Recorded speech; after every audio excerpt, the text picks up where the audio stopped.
வணக்கம். இது கொழும்பு தமிழ்ச்சங்கத்தின் 421வது இலக்கியக் களம். இன்றைய இந்த இனிய மாலை பொழுதிலே உங்கள் அனைவரையும் வருக வருக என வரவேற்பதில் பெருமகிழ்ச்சி அடைகிறேன். எனது முழு பெயர் சிவகுரு விபுலானந்தன். நான் ஒரு ஓய்வு பெற்ற பட்டய பொறியியலாளர். தேசிய நீர்வளங்கள் வடிகாலமைப்பு சபையில் 27 வருடங்கள் வேலை செய்து கடந்த 2020ஆம் ஆண்டு ஓய்வு பெற்றேன். இன்றைய இந்த நிகழ்ச்சியை வழமை போல தமிழ் வாழ்த்துடன் ஆரம்பிப்போம். தமிழ் வாழ்த்து இசைக்க திருமதி ஈஸ்வரி தங்கராஜ் அவர்களை அன்பு பாராட்டி அழைக்கின்றேன்.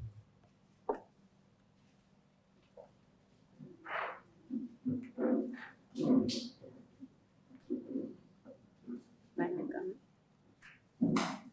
தமிழ் தாய் வாழ்த்து. வாழ்க நிரந்தரம், வாழ்க தமிழ் மொழி, வாழிய வாழியவே. வானம் அளந்தனைத்தும் அளந்திடும் வன்மொழி வாழியவே. ஏழ்கடல் வைப்பினும் தன்மனம் வீசி இசை கொண்டு வாழியவே. எங்கள் தமிழ் மொழி எங்கள் தமிழ் மொழி என்றென்றும் வாழியவே. சூழ்களி நீங்க தமிழ் மொழியோங்க துலங்குக வையகமே. தொல்லை வினை தரு தொல்லை அகன்று சுடர்க தமிழ்நாடே. வாழ்க தமிழ் மொழி வாழ்க தமிழ் மொழி வாழ்க தமிழ் மொழி வாழ்க தமிழ் மொழியே. வானம் அளந்த அனைத்தும் மறைந்து எங்கள் தமிழ் மொழி வாழியவே.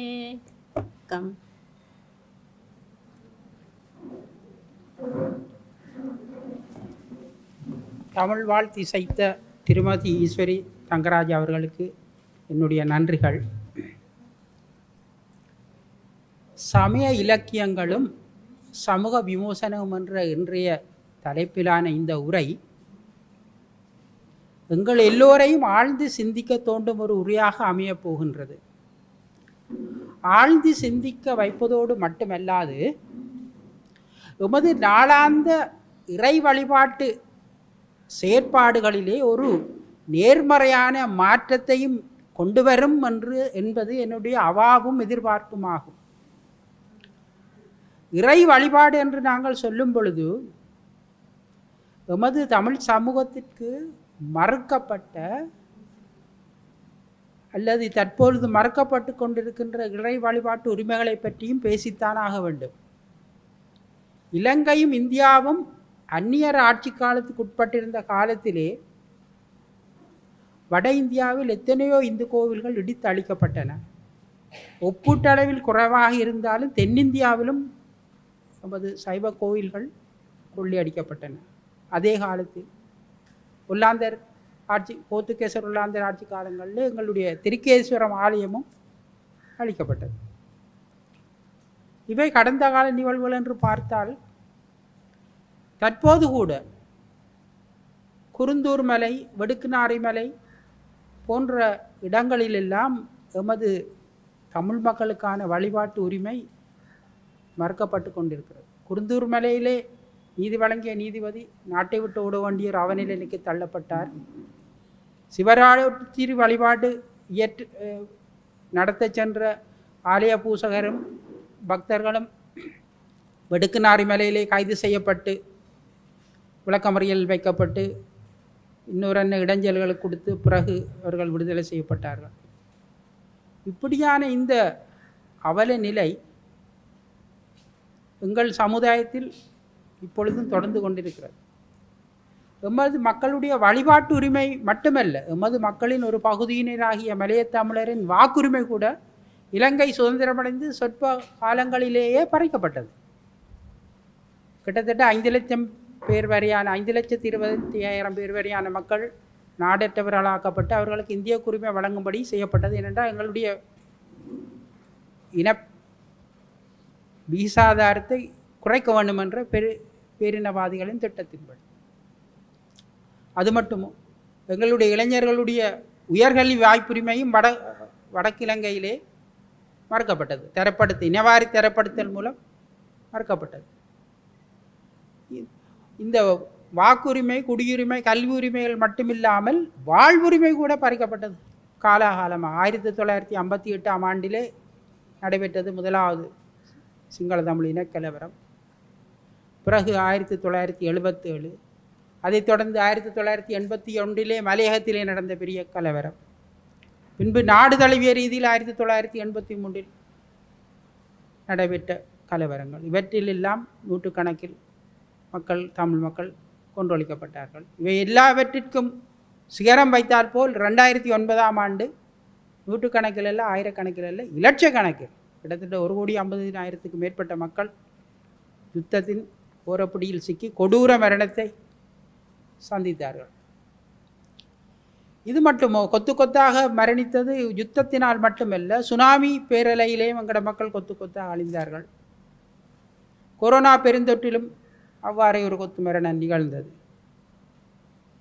இப்படியான இந்த நோயினால் விளைந்த கொடூர மரணங்கள், இயற்கை சீற்றத்தினால் ஏற்பட்ட மரணங்கள் மற்றும் கொரோனா போன்ற பெருந்தொற்றுகளால் ஏற்பட்ட மரணங்கள் எல்லாம் இப்பத்தி எமது சமுதாயத்துக்கு மட்டுமா நேர்ந்திருக்கிறது?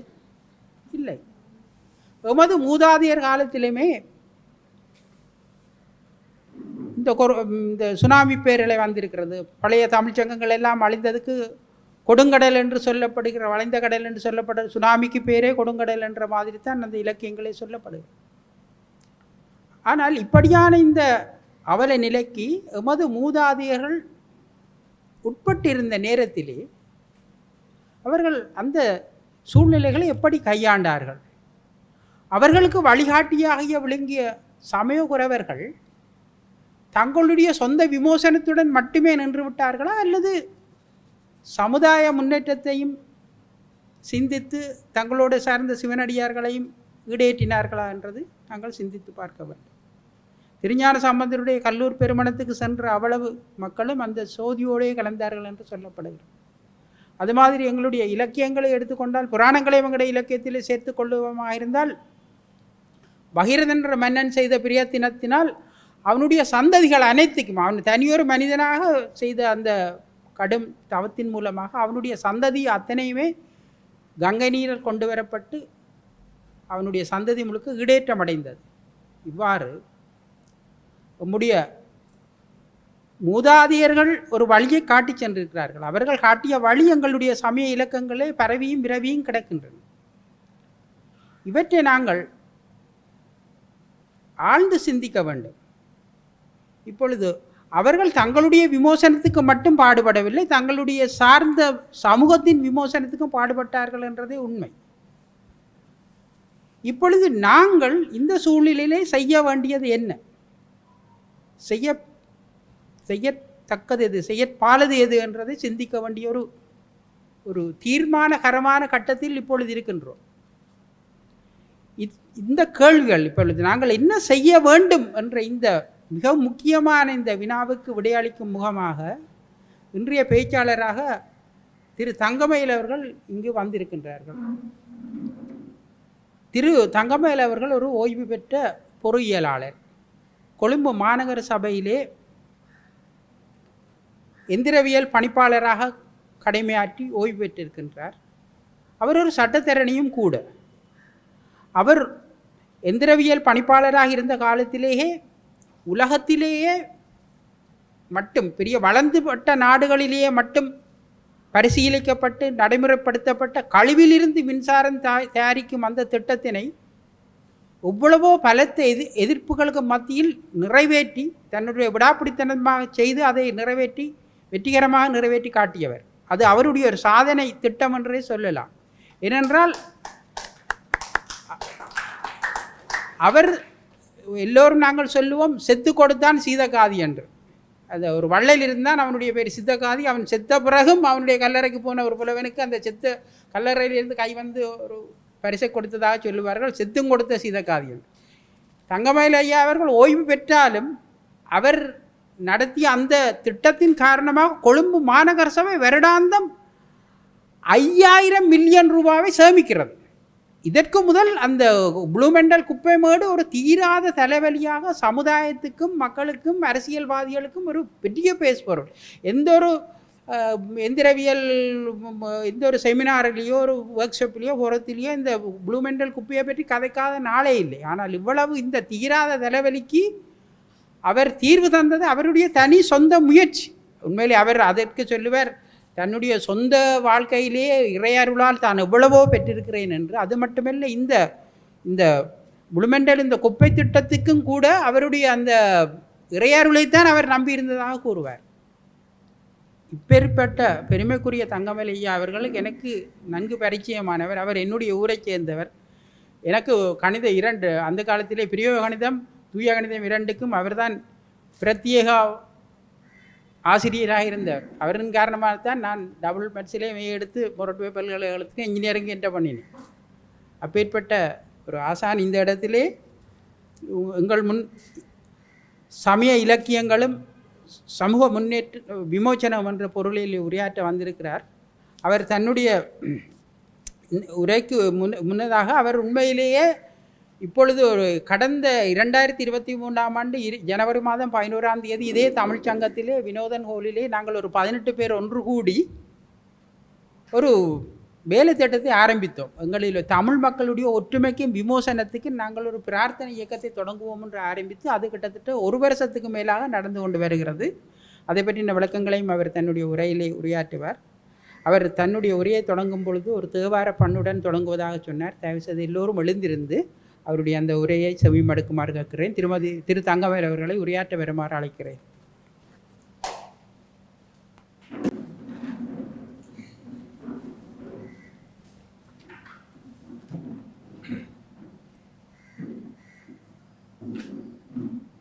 ஓம் மகா கணபதி ஓம்.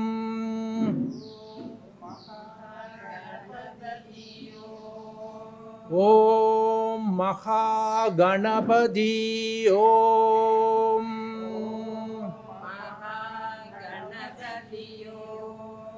ஓம் மகா கணபதி ஓம்.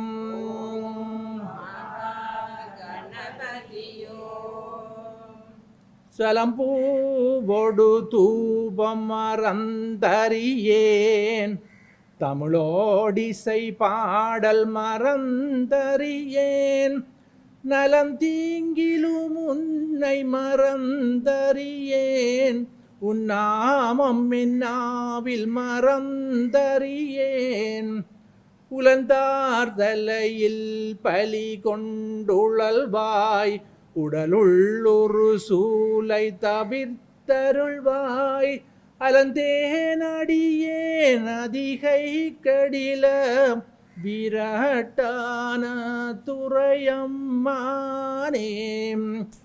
உலகெல்லாம் உணர்ந்தோதற்கரியவன், நிலவுலாவிய நீர்மலிவணியன், அலகில் சோதியன் அம்பலத்தாடுவான், மலர் சிலம்படி வாழ்த்தி வணங்குவாம். நான் இப்போ சொல்ல போகிறதே நான் சொல்கிறதே ஒரு 18 தரம் சொல்லுவேன். இது உலகளாவிய ரீதியில் நடந்து கொண்டிருக்கின்ற ஒரு பிரார்த்தனை. அதனை நீங்கள் எல்லோரும் உரத்த குரலில் திருப்பி சொல்லுமாறு தயவு செய்து கேட்டுக்கொள்கிறேன். ஓம் மகா கணபதி தமிழ் மக்களுக்கு ஒற்றுமையும் விமோசனமும் தந்தருளும்.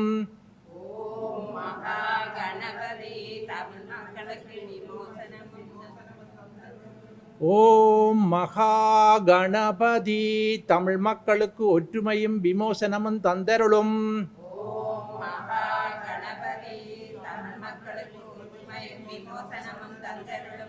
ஓம் மகா கணபதி தமிழ் மக்களுக்கு ஒற்றுமையும் விமோசனமும்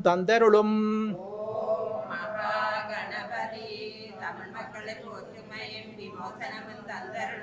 ஓம் மகா கணபதி தமிழ் மக்களுக்கு ஒற்றுமையும் விமோசனமும் தந்தருளும்.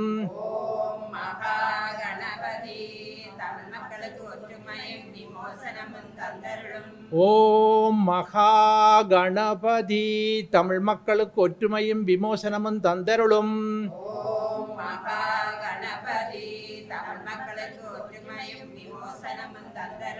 ஓம் மகா கணபதி தமிழ் மக்களுக்கு ஒற்றுமையும் விமோசனமும் தந்தருளும். ஓம் மகா கணபதி தமிழ் மக்களுக்கு ஒற்றுமையும் ஒற்றுமையும் விமோசனமும் தந்தருளும். ஓம் மகா கணபதி தமிழ் மக்களுக்கு ஒற்றுமையும் விமோசனமும் தந்தருளும். ஓம் மகா கணபதி தமிழ் மக்களுக்கு ஒற்றுமையும் விமோசனமும் தந்தருளும். ஓம் மகா கணபதி தமிழ் மக்களுக்கு ஒற்றுமையும் விமோசனமும் தந்தருளும். ஓம் மகா கணபதி தமிழ் மக்களுக்கு ஒற்றுமையும் விமோசனமும் தந்தருளும். ஓம் மகா கணபதி தமிழ் மக்களுக்கு ஒற்றுமையும் விமோசனமும் தந்தருளும். ஓம் மகா கணபதி தமிழ் மக்களுக்கு ஒற்றுமையும் விமோசனமும் தந்தருளும். ஓம் மகா கணபதி தமிழ் மக்களுக்கு ஒற்றுமையும் விமோசனமும் தந்தருளும். ஓம் மகா கணபதி தமிழ் மக்களுக்கு ஒற்றுமையும் விமோசனமும் தந்தருளும். ஓம் மகா கணபதி தமிழ் மக்களுக்கு ஒற்றுமையும் விமோசனமும் தந்தருளும். ஓம் மகா கணபதி தமிழ் மக்களுக்கு ஒற்றுமையும் விமோசனமும் தந்தருளும். ஓம் மகா கணபதி தமிழ் மக்களுக்கு ஒற்றுமையும் விமோசனமும் தந்தருளும். ஓம் மகா கணபதி தமிழ் மக்களுக்கு ஒற்றுமையும் விமோசனமும் தந்தருளும். ஓம் மகா கணபதி தமிழ் மக்களுக்கு ஒற்றுமையும் விமோசனமும் தந்தருளும். ஓம் மகா கணபதி தமிழ் மக்களுக்கு ஒற்றுமையும் விமோசனமும் தந்தருளும். ஓம் மகா கணபதி தமிழ் மக்களுக்கு ஒற்றுமையும் விமோசனமும் தந்தருளும். ஓம் மகா கணபதி தமிழ் மக்களுக்கு ஒற்றுமையும் விமோசனமும் தந்தருளும். ஓம் மகா கணபதி தமிழ் மக்களுக்கு ஒற்றுமையும் விமோசனமும் தந்தருளும். ஓம் மகா கணபதி தமிழ் மக்களுக்கு ஒற்றுமையும் விமோசனமும் தந்தருளும். ஓம் மகா கணபதி தமிழ் மக்களுக்கு ஒற்றுமையும் விமோசனமும் தந்தருளும். ஓம் மகா கணபதி தமிழ் மக்களுக்கு ஒற்றுமையும் விமோசனமும் தந்தருளும். ஓம் மகா கணபதி தமிழ் மக்களுக்கு ஒற்றுமையும் விமோசனமும் தந்தருளும். ஓம் மகா கணபதி தமிழ் மக்களுக்கு ஒற்றுமையும் விமோசனமும் தந்தருளும். ஓம் மகா கணபதி தமிழ் மக்களுக்கு ஒற்றுமையும் விமோசனமும் தந்தருளும்.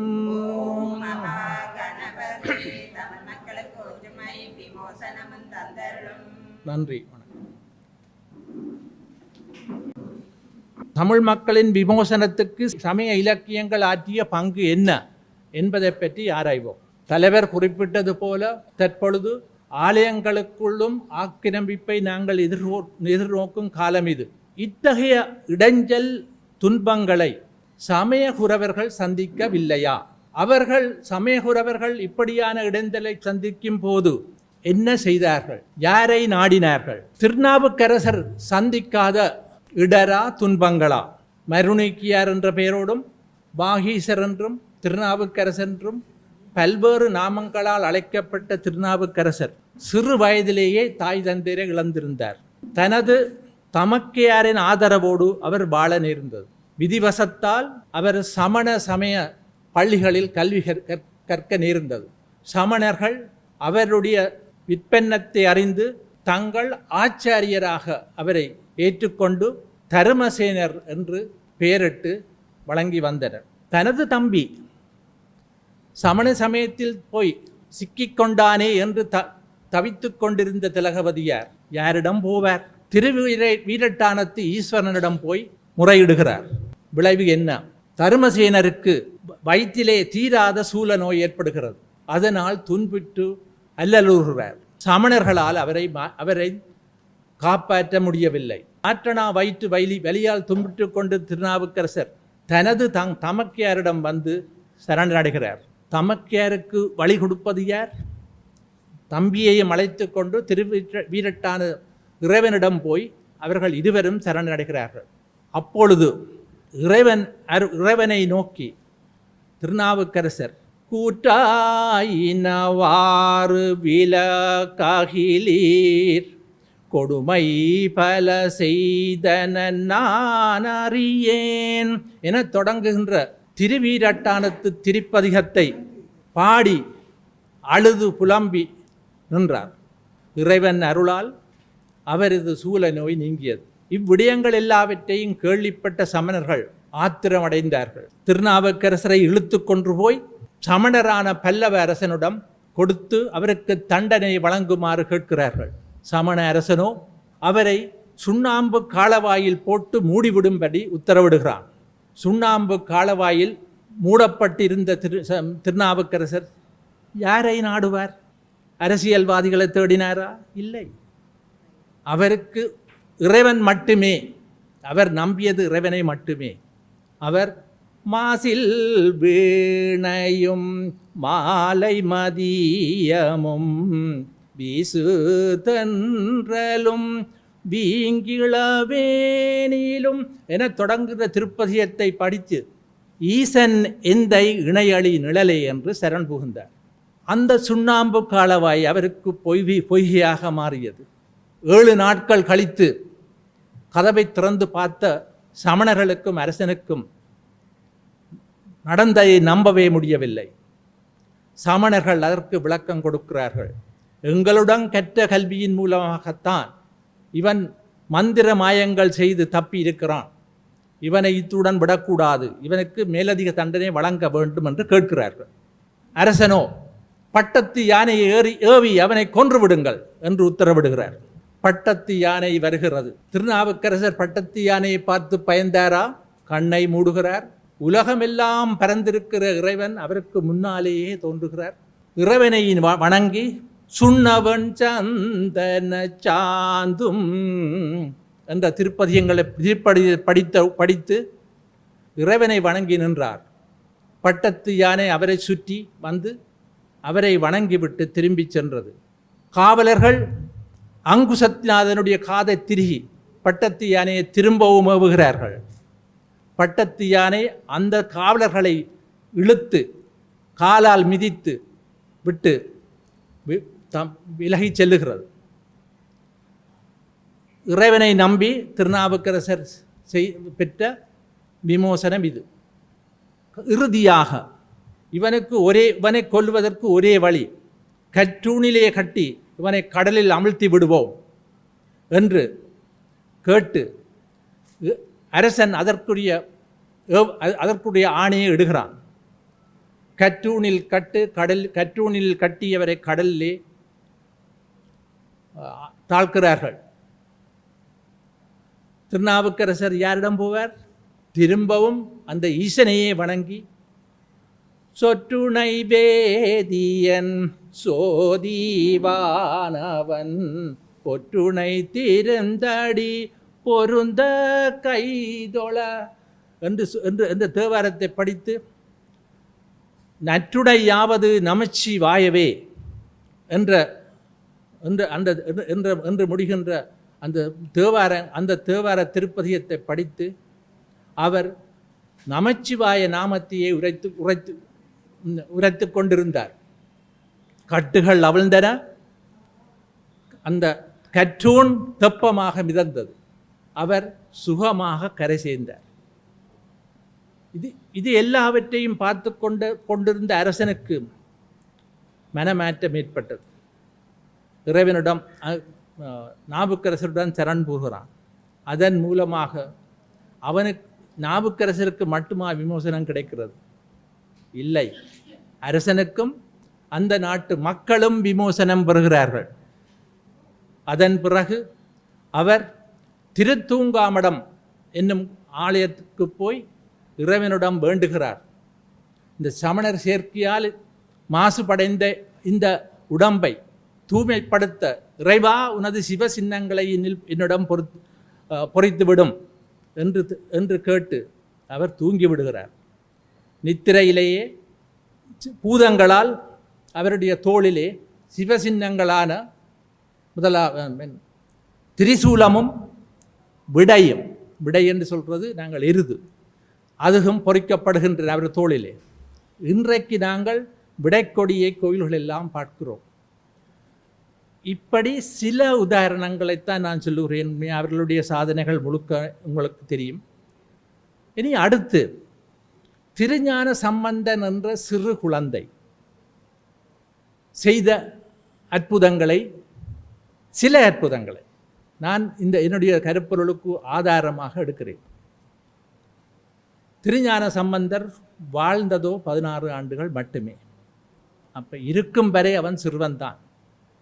அந்த திருஞான சம்பந்தரை பாண்டி நாட்டு அரசி மங்கையர்க்கரசியார் அவரிடம் வணங்கி தங்கள் நாட்டுக்கு வரவழைக்கிறார். ஏனென்றால் பாண்டி நாட்டு அரசன் கூன் பாண்டியனும் சமணர்களுடைய ஆதிக்கத்தினால் துன்பப்பட்டு கொண்டிருக்கிறான்.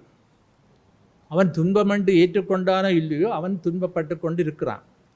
அப்பொழுது இந்த மங்கையர்க்கரசியார், ராணி மங்கையர்க்கரசியார் வந்து திருஞான சம்பந்தரை வேண்டி தங்களுடைய நாட்டுக்கு அழைத்து செல்கிறார்கள்.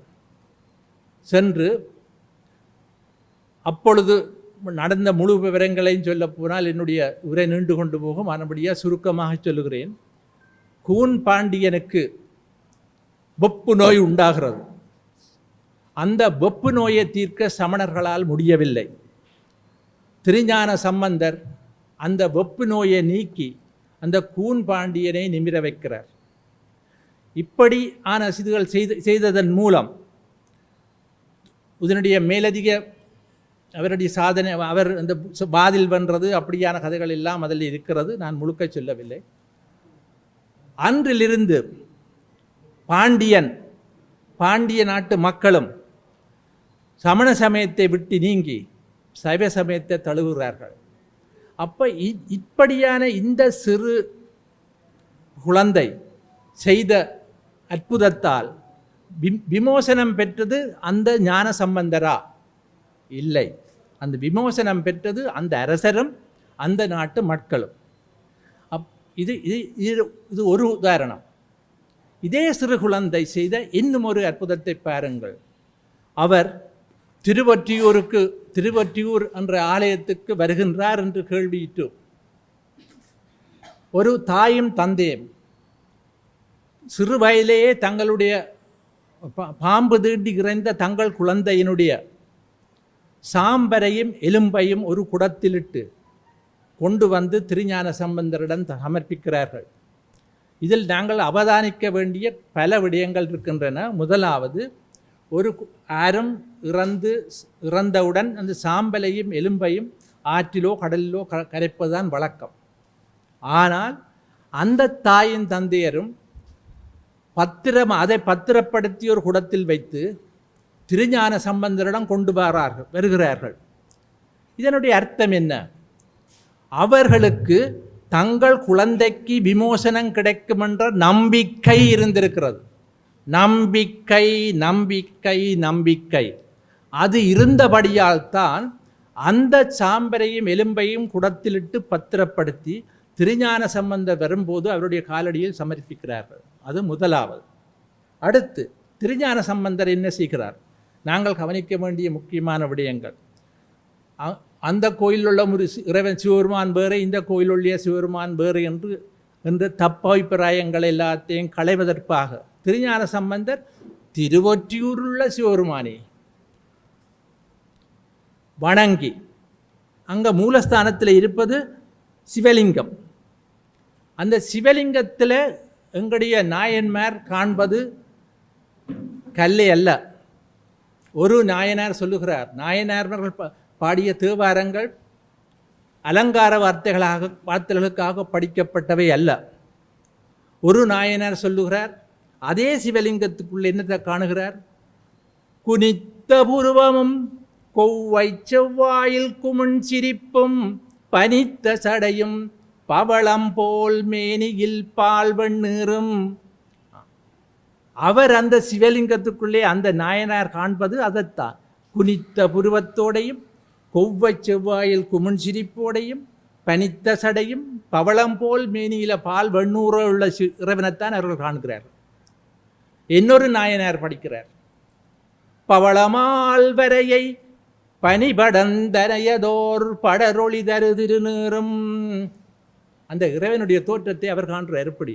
பவளவால் வரையிலே பனிபடந்த போன்ற தோற்றத்திலே இறைவனை காணுகிறார்கள். முன்னுக்கு இருப்பது சிவலிங்கம், ஆனால் அவர்கள் அதுக்குள் காண்பது இறைவனை என்ன விதமாக காண்கிறார்கள். இப்படித்தான் திருஞான சம்பந்தரும் திருவொற்றியூரிலே அந்த சிவலிங்கத்தின் ஊடாக இறைவனை வேண்டி மட்டிட்ட புன்னகையார் என்ற திருப்பதிகத்தை படித்து அந்த இறைவனிடமிருந்து திருவருள் பெறுகிறார். அதன் பிறகு என்ன செய்கிறார்? குடத்தில் இருக்கின்ற சாம்பருக்கு உயிர் கொடுக்கிறார். இது எப்படிப்பட்ட அற்புதம்! சாம்பருக்கு உயிர் கொடுக்க என்பது சாதாரண அற்புதமா? அப்படி ஒரு பெரிய அற்புதத்தை அந்த சிறுவன் செய்கிறான். பிறகு அதற்கு உடம்பு கொடுக்கிறார். உடம்பை மட்டுமா கொடுத்தார், அதற்கு வளர்ச்சியும் கொடுத்தார். 12 வயது நிரம்பிய பெண்ணாக தாய் தந்தையரிடம் ஒப்படைக்கிறார்.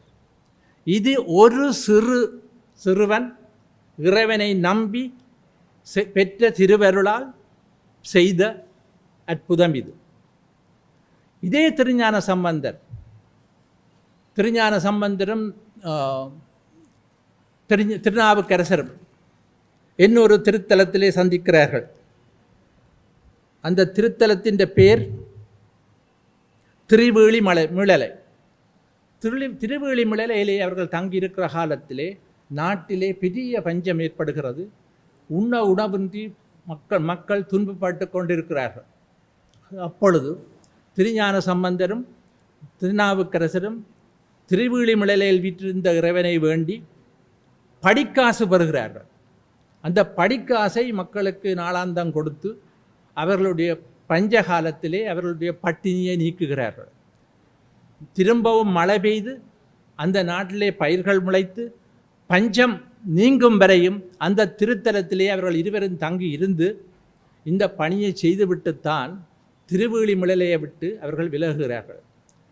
இதில் இருந்து என்ன எங்களுக்கு நாங்கள் கற்றுக்கொண்ட பாடம் என்ன? அவர்கள் ஆத்ம சாந்திக்காக கோயிலாக அலைந்து கொண்டிருந்த அந்த நாயன்மார்கள் துன்பப்படும் மக்களுக்காக இறைவனை வேண்டி அந்த சமூகத்துக்கு எப்படி விமோசனத்தை பெற்றுக் கொடுத்தார்கள் என்பதற்கு நான் எடுத்துக்கொண்ட சில உதாரணங்கள் மட்டுமே இது.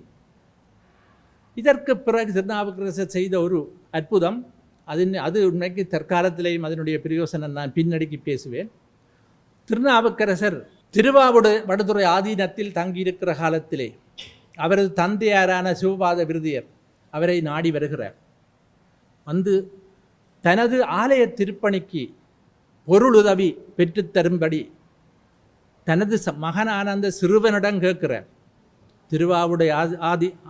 திருவாவடுதுறை ஆதீனத்திலே போய் அவர் இறைவனை வேண்டி இறைவன் மூலமாக 1000 பொற்காசுகள் நிறைந்த ஒரு பொற்கிளியை பெறுவதற்கு அவர் பாடிய திருப்பதியம்தான் இடரினும் தளரினும் எனதுரு நோய். இந்த முழு திருப்பதிகம் பின்னர் இதனுடைய பிரயோசனம் நான் பின்னுக்கு சொல்லுவேன். இப்படி செய்து 1000 பொற்காசுகள் நிறைந்த பொற்கிளியை தந்தையினுடைய கையில் கொடுத்து இது குறையாது வளரும் என்று கொடுத்து அனுப்பிவிடுகிறார். இதுகளெல்லாம் அந்த நாயன்மார்கள் செய்த சில அற்புதங்கள். ரைட், இனி நாங்கள் தற்கால நினைவுகளுக்கு வருவோம். இப்போ இதன் மூலமாக நான் சொன்னது, அந்த நாயன்மார்கள் அவர்கள் இறைவனை நம்பி அவர்களுடைய தேவாரம் பாடி அந்த இறைவனை நம்பி அதன் மூல பெற்ற திருவருளால் சமூக விமோசனத்துக்கு என்ன பங்கு ஆற்றினார்கள் என்பதை பற்றி பேசினோம். இனிமேல் அண்மை கால நிலவுகளுக்கு வருவோம்.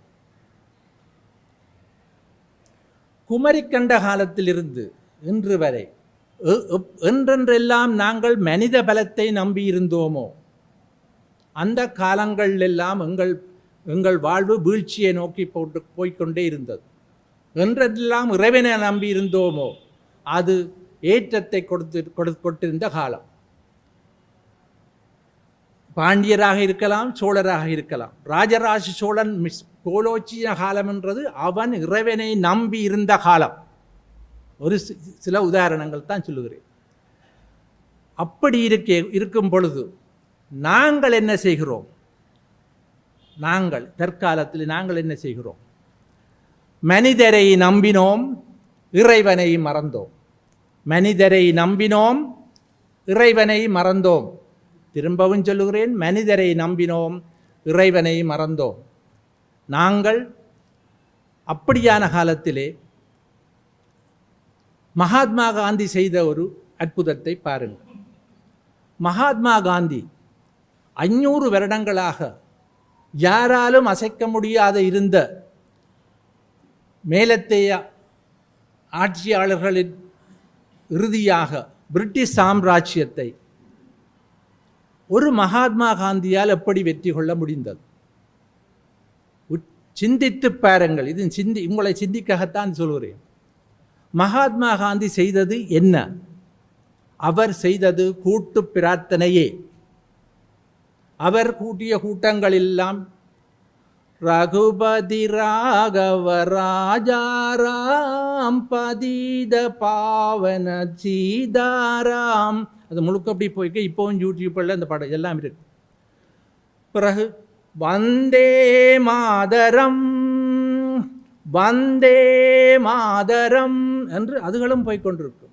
இந்த கூட்டு பிரார்த்தனை தான் அவருடைய கூட்டங்களினுடைய அடிநாதம். இந்த கூட்டு பிரார்த்தனை மகாத்மா காந்தி ஒரு இடத்திலே கூட்டு பிரார்த்தனை செய்வதென்றால் மக்கள் குழுமுகிறார்கள். அவர்கள் மகாத்மா காந்தி கூப்பிட்டார் என்பதற்காக வந்தார்களா? அவர்களுக்கு பிரிட்டிஷ் சாம்ராஜ்யத்தை துரத்துவதற்கு வழி இல்லாமல் அல்லல் பட்டு கொண்டிருந்த காலத்திலே மகாத்மா காந்தி இப்படி கூட்டு பிரார்த்தனை செய்கிறார் என்பதற்கு வருகிறார்கள். யாருக்கு?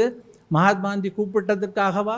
தங்களுக்கு விமோசனம் வேண்டும் என்று சொல்லி வந்தார்கள். வந்து மகாத்மா காந்திக்காக பிரார்த்தனை செய்தார்களா? இல்லை, தங்களுக்கு விமோசனம் வேண்டி பிரார்த்தனை செய்தார்கள். இந்த பிரார்த்தனையினுடைய இந்த கூட்டு பிரார்த்தனையினுடைய தாற்பயத்தை விளங்கப்படுத்துவதற்கு நாங்கள் பாடசாலைகளிலே செய்கின்ற ஒரு பரிசோதனை கூட உதாரணத்தை எடுத்துக்கொள்கிறேன். நாங்கள் இசைக்கவர் என்று ஒன்றை பாடசாலைகளிலே படித்திருப்போம். இசைக்கவர் என்று. அந்த இசைக்கவர் அப்படி தட்டின உடனே ஆண்டு சத்தம் பெறும். அந்த இசைக்கவரிலே அதனுடைய அதிர்வெண் எழுதப்பட்டிருக்கும். நீங்களோட பாடசாலையில் கவனிச்சிருப்பீங்க. அந்த அதிர்வெண்ணோடே அது சத்தமிடும். அதே அதிர்வெண் கொண்ட இன்னும் ஒரு இசைக்கவரையும் எடுத்து ரெண்டையும் ஒரே நேரத்தில் தட்டினும் பொழுது அதே சத்தம் டபுள் 2 மடங்காக வந்த அதிர்வெண். இது நீங்கள் படித்தது தான், அதைத்தான் உதாரணத்துக்கு எடுக்கிறேன். அதே மாதிரி ஒரே அதிர்வெண் கொண்டு வந்த 3 இசைக்கவர்களை ஒரே நேரத்தில் இசைக்கும் பொழுது அது 3 மடங்கு ஓசையை தருகிறார்.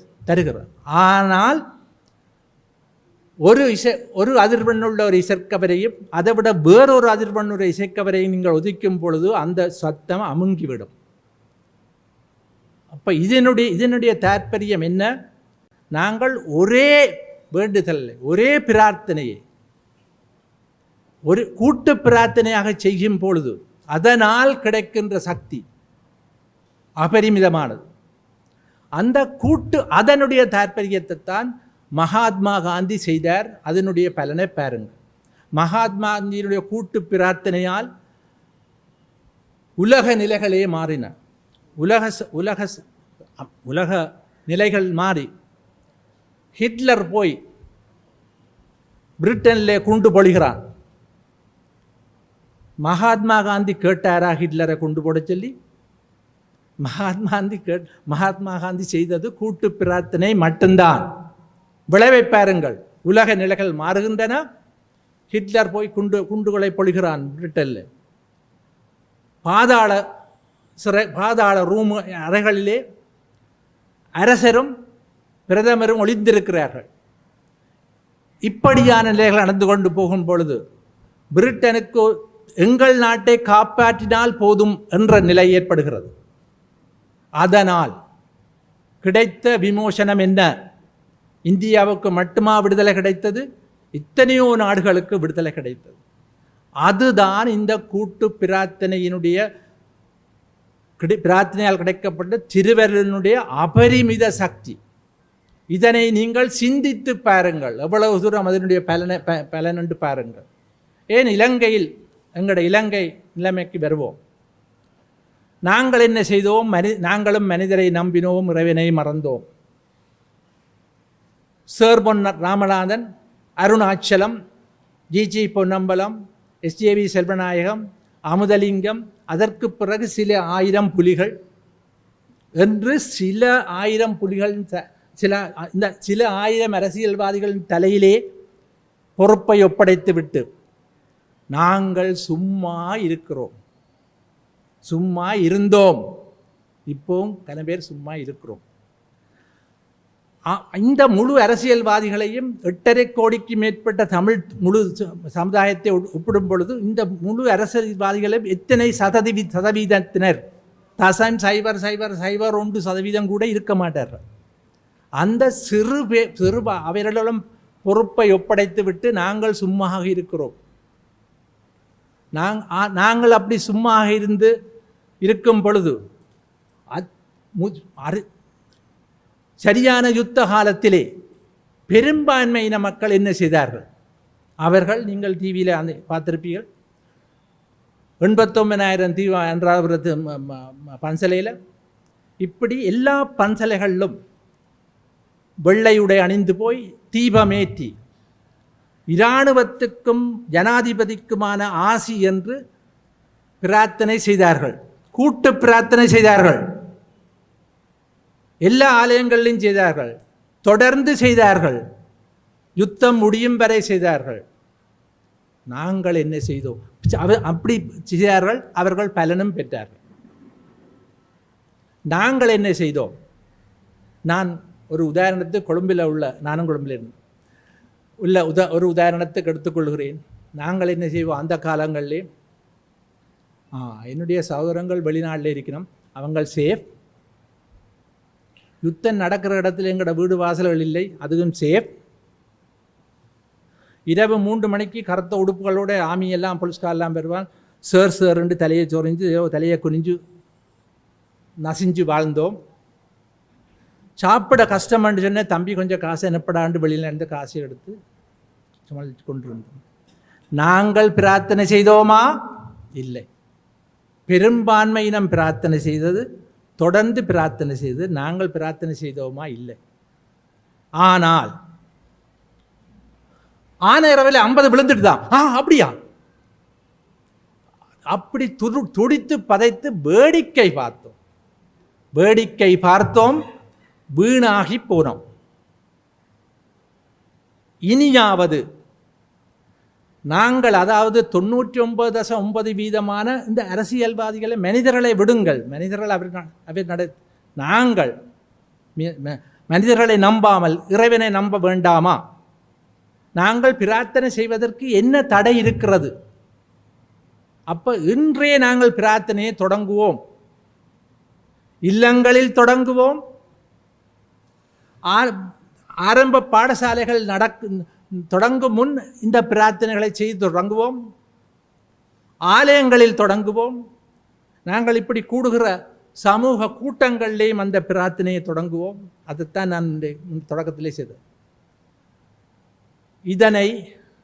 இதை தொடங்கி உலகில் உள்ள 8.5 கோடி தமிழர்களுக்கும் இந்த பிரார்த்தனை, தமிழர்களும் இந்த பிரார்த்தனை செய்தால் அதனுடைய பலனை பார்ப்போம். சின்ன ஒரு உதாரணத்துக்கு சொல்லுகிறேன்.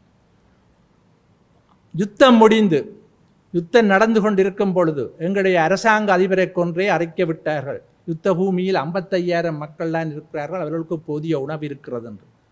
ஆனால் யுத்தம் முடிந்து 2 லட்சம் பேர் இறந்த பின்பும் மிகுதியாக கம்பிக்கட்டைகளுக்கு வந்து சேர்ந்தவர்கள் 3.5 லட்சம் பேர்.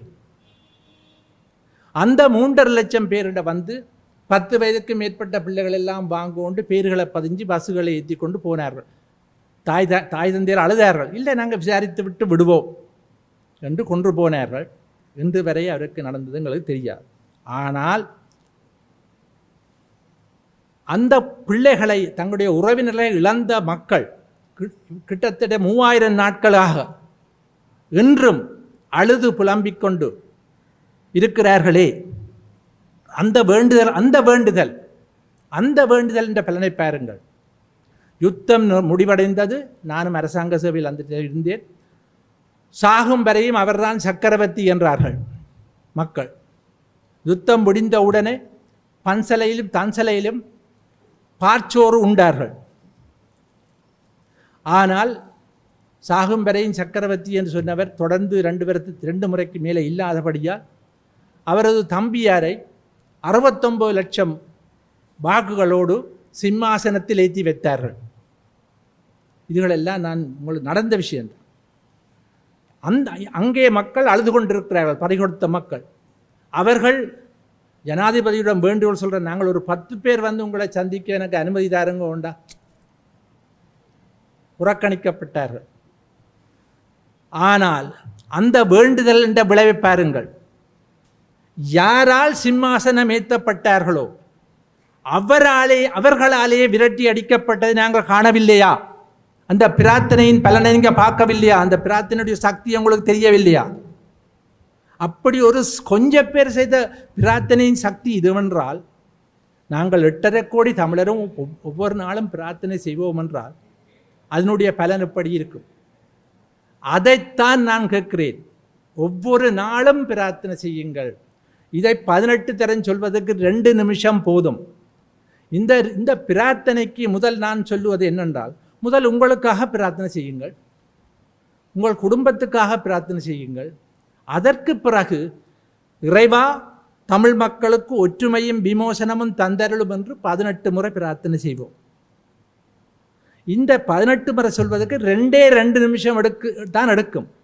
அது எங்களால் ஒதுக்கி கொள்ள முடியாதா? முடியும் தானே. ஆனால் அந்த வேண்டுதல்களை எப்படி சொல்ல வேண்டும்? நம்பிக்கையோடு சொல்ல வேண்டும். இப்போ உங்கள் சொந்த அனுபவத்திலேயே பார்த்திருப்பீங்க. உங்களுக்கு இறைவனால திருவள்ளுவர் கிடைத்த சந்தர்ப்பங்களை பாருங்கள். நீங்கள் இந்த இறைவனிட்ட இந்த வேண்டுதல் செய்தால் நிச்சயமாக நடக்கும் என்று சந்தேகம் இல்லாமல் நம்பி கேட்ட வேண்டுதல்கள் உங்களுக்கு நிறைவேறி இருக்கும். சொந்த அனுபவத்திலேயே பார்த்திருப்பீங்க. அதுதான் முக்கியம். இறைவனை வேண்டினால் நிச்சயமாக எங்களுக்கு இதில் விமோசனம் கிடைக்கும் என்ற நம்பிக்கையோடு வேண்டுங்கள். அதுதான் இந்த வேண்டுதலின் அடிப்படை என்று சொல்லி நான் சொல்லுவேன். இந்த வேண்டுதலின் அடிப்படை என்றது, நாங்கள் இப்போ வேண்டுதல் செய்வோம் என்ற நிலைக்கு வந்திருக்கிறோம். வேண்டுதலின் அடிப்படை என்ன? பிறருக்கு தீங்கு வேண்டி பிரார்த்தனை செய்யாதீர்கள். உங்களுடைய எதிரியை கூட சபிக்காதீர்கள். அவருக்கு தீங்கு நடைபெற வேண்டும் என்று வேண்டி பிரார்த்தனை செய்யாதீர்கள். துர்வாச முனிவர் கோபப்பட்ட பொழுதெல்லாம் அவர் செய்த தவத்தினுடைய பலத்தை இழந்துதான் போனார். நாங்கள் கோபப்பட்டு நாங்கள் சபிக்கும் பொழுது சயின்டிஃபிக்கலாகவே உங்களுக்கு தெரியும், உங்களோட உடம்பில் எத்தனையோ பாதிப்புகள் ஏற்படுகிறது. நான் அதற்காக சொல்லவில்லை, பொதுவாக மனித மனத்தோட பிறருக்கு தீங்கு வேண்டி பிரார்த்தனை செய்யாதீர்கள். இதுதான் அடிப்படை. நீங்கள் கேட்கிறது எங்களுக்கு விமோசனம். இறைவா தமிழ் மக்களுக்கு ஒற்றுமையும் விமோசனமும் தந்தருளும். இதுக்கு சம்பந்தமாக இப்போ நான் இதுக்கு சில கொஞ்சம் கார்டுகள் இருக்குது, திருப்பி வரும். நீங்கள் விரும்பிய இறைநாமத்தை சொல்லலாம். இறைவன் ஒருவனே. இறைவன் இந்த பிரபஞ்சத்தை படைத்தது இறைவன் என்றால் ஒரே பிரபஞ்சத்தை 1000 கடவுள் படைக்க இயலாது. அதனுடைய இறைவன் ஒருவனே. அந்த இறைவனுக்கு நாங்கள் ஒவ்வொருத்தர் ஒவ்வொரு நாமத்தில் கூப்பிடலாம். உங்கள் விரும்பின நாமத்தோடு இறைவா. நான் இறைவாண்டு பொதுவாக போட்டது என்னென்றால், நீங்கள் இப்போ நான் ஓம் மகா கணபதியும் சொன்ன மாதிரி நீங்கள் ஈஸ்வரியே தமிழ் மக்களுக்கு ஒற்றுமையும் விமோசனமும் தந்தருளும் என்று பிரார்த்திக்கலாம். அது உங்கள் விருப்பம். ஆனால் தமிழ் மக்களுக்கு ஒற்றுமையும் விமோசனமும் தந்தருளும் என்றதை பிரார்த்திக்க வேண்டும். ஆனால் அதிலே முக்கியமான ஒரு பங்கு இருக்குது. 4 விஷயங்கள், 4 அம்சங்கள் பிரார்த்தனையில்.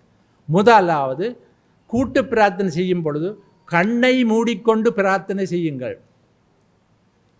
திருநாவுக்கரசர் அந்த யானை வரும்பொழுது யானையை பார்த்து கொண்டிருக்கல, கண்ணை மூடினார். இறைவன் தூளிலும் இருப்பான், துடும்பிலும் இருப்பான், இங்கே முன்னுக்கும் இருக்கிறான், என்னையும் இருக்கிறான், உங்களையும் இருக்கிறான். அந்த இறைவனை கண்ணை மூடி நம்பிக்கையோடு பிரார்த்தனை செய்யுங்கள்.